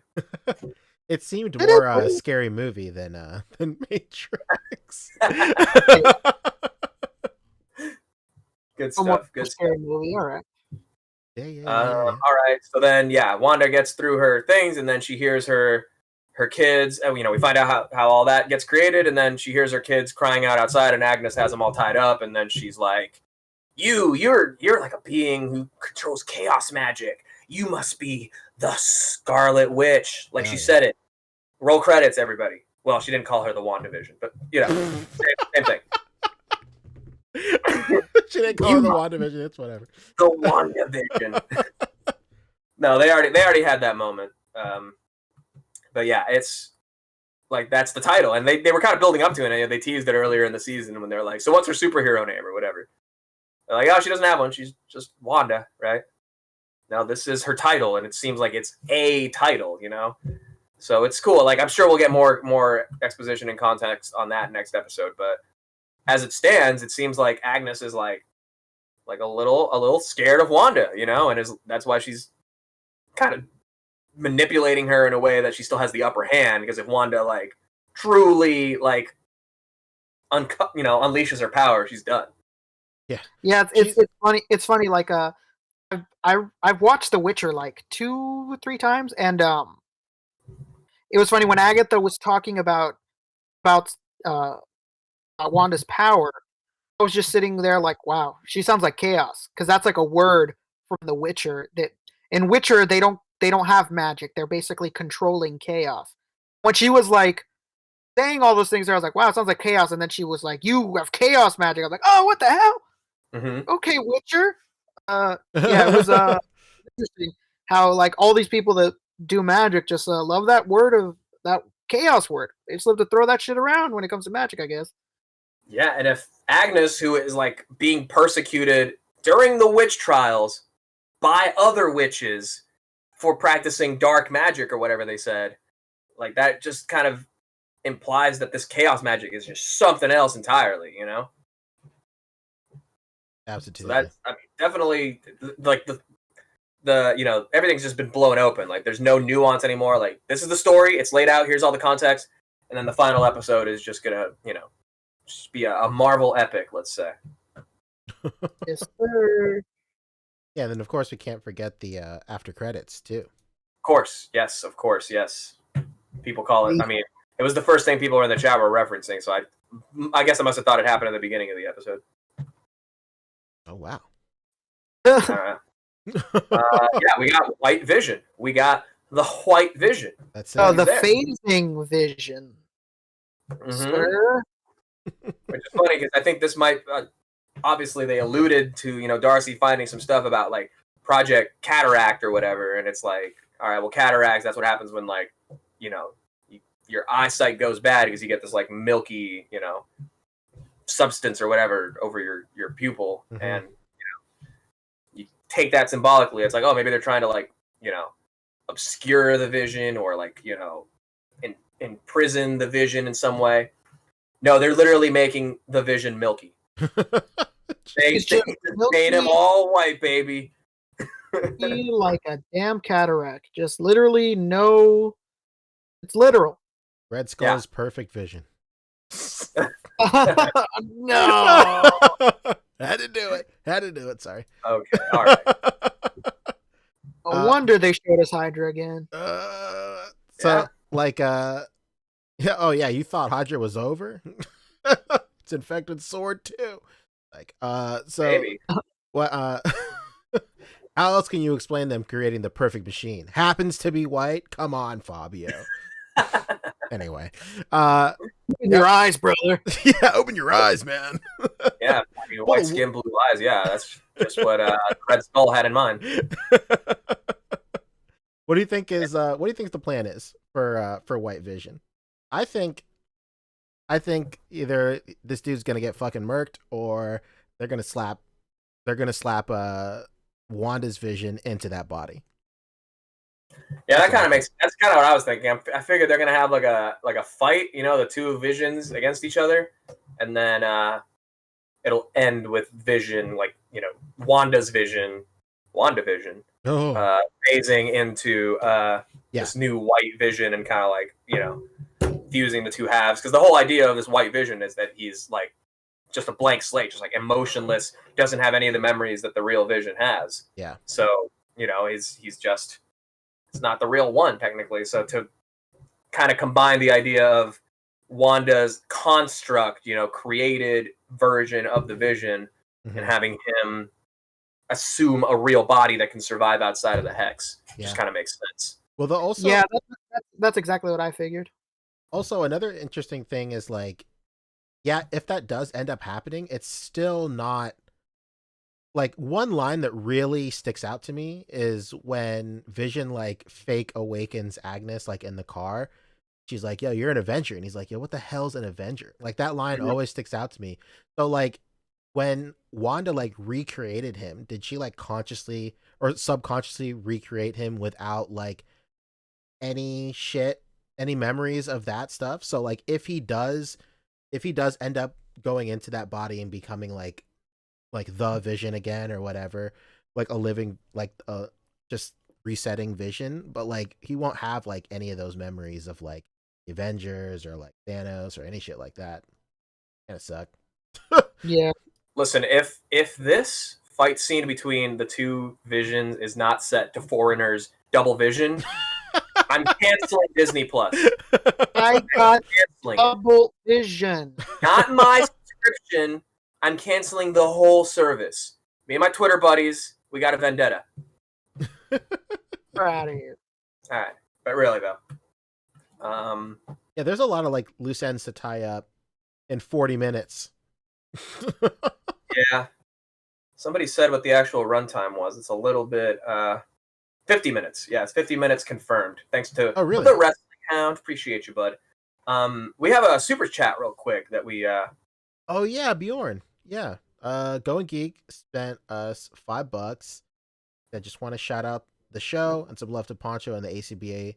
crew. Love you guys for what you guys are doing. Hell yeah. Thank you so much. Appreciate you, dude. Yeah, everybody go and check out Going Geek stuff on Instagram as well. He's starting to get back into figure photography.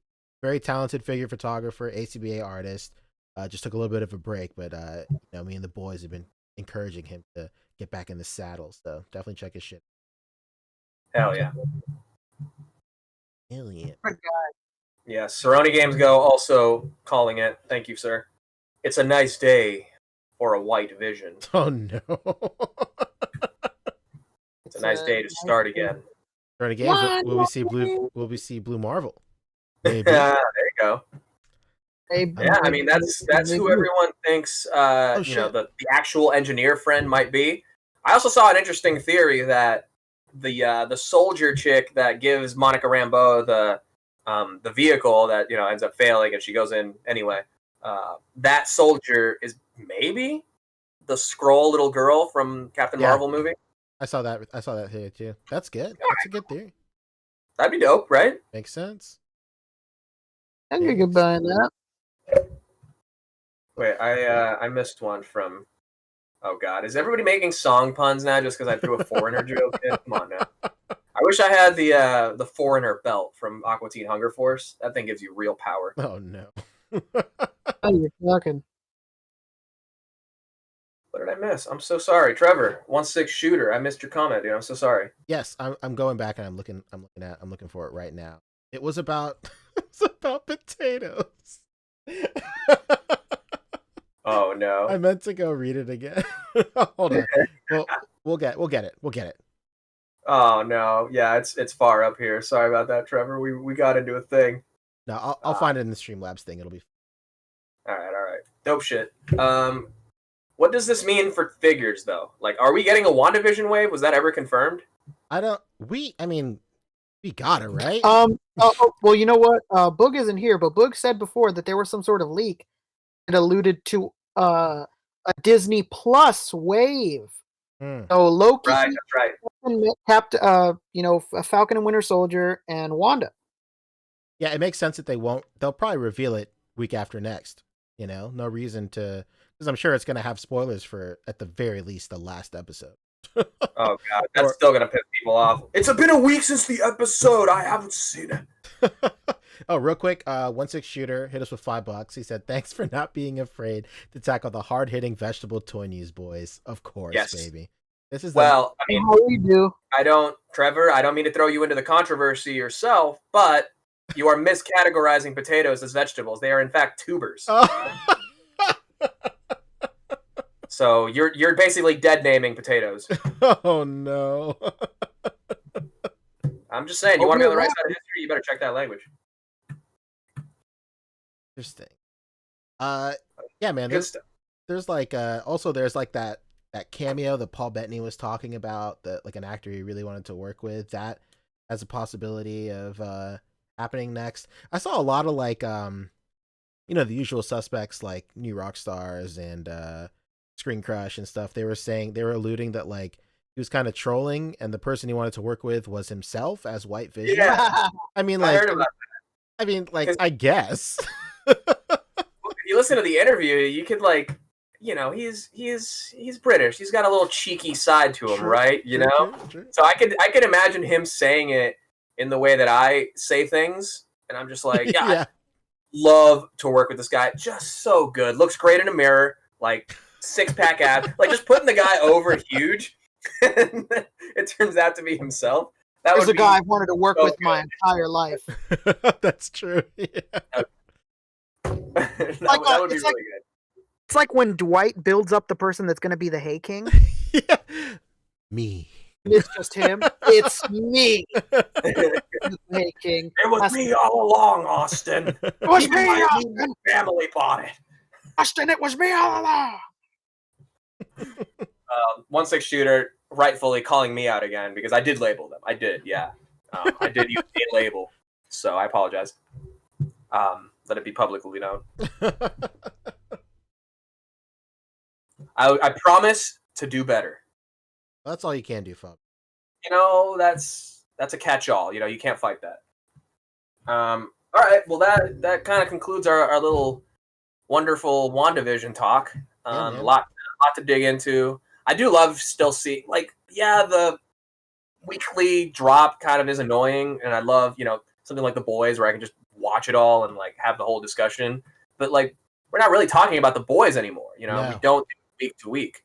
This has been great segments on this show for 7 weeks now, and it's a good show worth discussing. They've really done like a lot to layer things in here that have obviously come up later with more context, but also like just give us stuff to talk about. Speaking of that, I read a very interesting headline, like maybe 2 episodes in. Forgot where I read the headline, but the headline was WandaVision reminds us that we forgot how to watch TV. Totally. And I was like, yeah, you're right. You're fucking right, dude. I mean, it does a really good job of locking me in, like every week. Like it's must see, like. Yeah, and I don't mind waiting, dude. Like the week goes by fast. Maybe I'm just like, but like the week goes by pretty fast. Mm-hmm. All right. I think we can start getting into Rap City over here. Yeah. Let's do plugs. Man, we can wrap it up. Let's do some plugs. Let's get out the way. Fabio, what are you working on? You can follow me Instagram, Fobster360, right here on YouTube, just Fobster. Who was it? Silver Saucer. Yes, the top 10 is coming. The top 10 is coming. It is almost done. I am just like, if it's a produced video, like I always take my time on it because it's always gonna be that product. It's not like if I fuck up on this live stream, who cares? I'll just do it again next week, right? But when it's a produced product, I really like taking my time with it. And I did nothing but excellence. Right. I did kind of pull an Anthem on it and like restart development halfway through. So I had to reshoot stuff, but it's almost done. It'll be good. I promise. It will be worth your time. I'm very excited for it actually. And beyond that, just follow me on YouTube, Fobster. Instagram, Fopster360, Twitch, Fopster360. I did do I was a guest on my good friends, A Toy Kind of Mood, on the God Hates Geek YouTube channel. They're a young up-and-coming toy podcast talking about the week's news, usually themed episodes. This week's episode, we had to talk about the whole MezCon reveals, and we did it literally like an hour or two after all the reveals and everything were done. Oh, hell so yeah. if you want to see my like hot, fresh, spicy reactions to all the Mezco reveals, you can check that out. God Hates Geeks right here on YouTube, and the show is called The Toy Kind of Mood. Definitely check that out. Give them your support. Go like and subscribe. Great It's a name. good group of dudes. Tell them Fobster sent you. Poncheezy, what you got, Big Daddy? Nothing. I'm sculpting now, so that's the thing. Shout out to a bunch of people. They were asking in chat if I'm gonna be selling any of these head sculpts. I don't know, man. I kind of hate selling shit, to be quite honest. But if people want them, then we'll figure it out. That's why literally the reason orgs exists. If people want them, I'll make them. I'll get them in the toy collector's hands, man, for sure. So I know somebody messaged me on Facebook. I haven't gotten a chance to reply yet, but I read Facebook gives you like the first like 2 lines. And the first 2 lines are like, that head sculpt looks exactly like my cat. Could you? I'm sure the rest reads, could you sell it? So You gotta send it for Beerus. Basically, yeah. So yeah, man, I'm sculpting right now. I'm gonna start streaming too, again. I was pretty consistent for maybe about 2 months, but like my work schedule got nuts for a little bit. It's kind of ramping down a little bit, so I'll start streaming again. I want to maybe say I'll start streaming. I'll do a stream tomorrow of like maybe sculpting or whatever. I don't know, man. I don't know what I do anymore. Let us into your life, Poncho. That's it, right? But this wave of auras is still in production and shipping some stuff tonight, as a matter of fact, for sure. And then of course the next wave will come out whenever Hit comes out, June or whatever, July. I can't even keep up anymore. But that's basically it. Follow me on my Instagram. It's Poncheezy. It's right down there. And follow me on YouTube. Same thing. Poncheezy. That's it, man. I guess that's it. I don't know. I never know what to say at the end of these things. Rick, what about you? What's going on with you? What kind of shirts you got? You think Poncho doesn't know what to say at the end of these things, and you're in for an even bigger sequel. Why? We'll be selling here in the Bay Area. If anybody's in the Bay Area, come out to the Soso Market in Berkeley, California, and come buy some shit from me. You'll know it's me because I'll probably be wearing a King of the Hill hat. Hell yeah. Yeah. Easy to tell me apart. Follow me on Instagram, rickdom2345. Yeah, I don't think I have anything else to promote. I'm happy you're here. Please don't stop coming here every Saturday or Sunday, depending. Sometimes we do switch it. People get busy. So anytime we're live, please come back, and I appreciate you being here. Can I take us out real quick? Man. You brought us in, Fabio. You brought us into this world. Take us out, baby. All right. Well, I want to thank everyone for joining us here on the A.C.B.A. podcast, episode 132. Remember to rate, comment, and subscribe. And as always, watch the skies. Peace.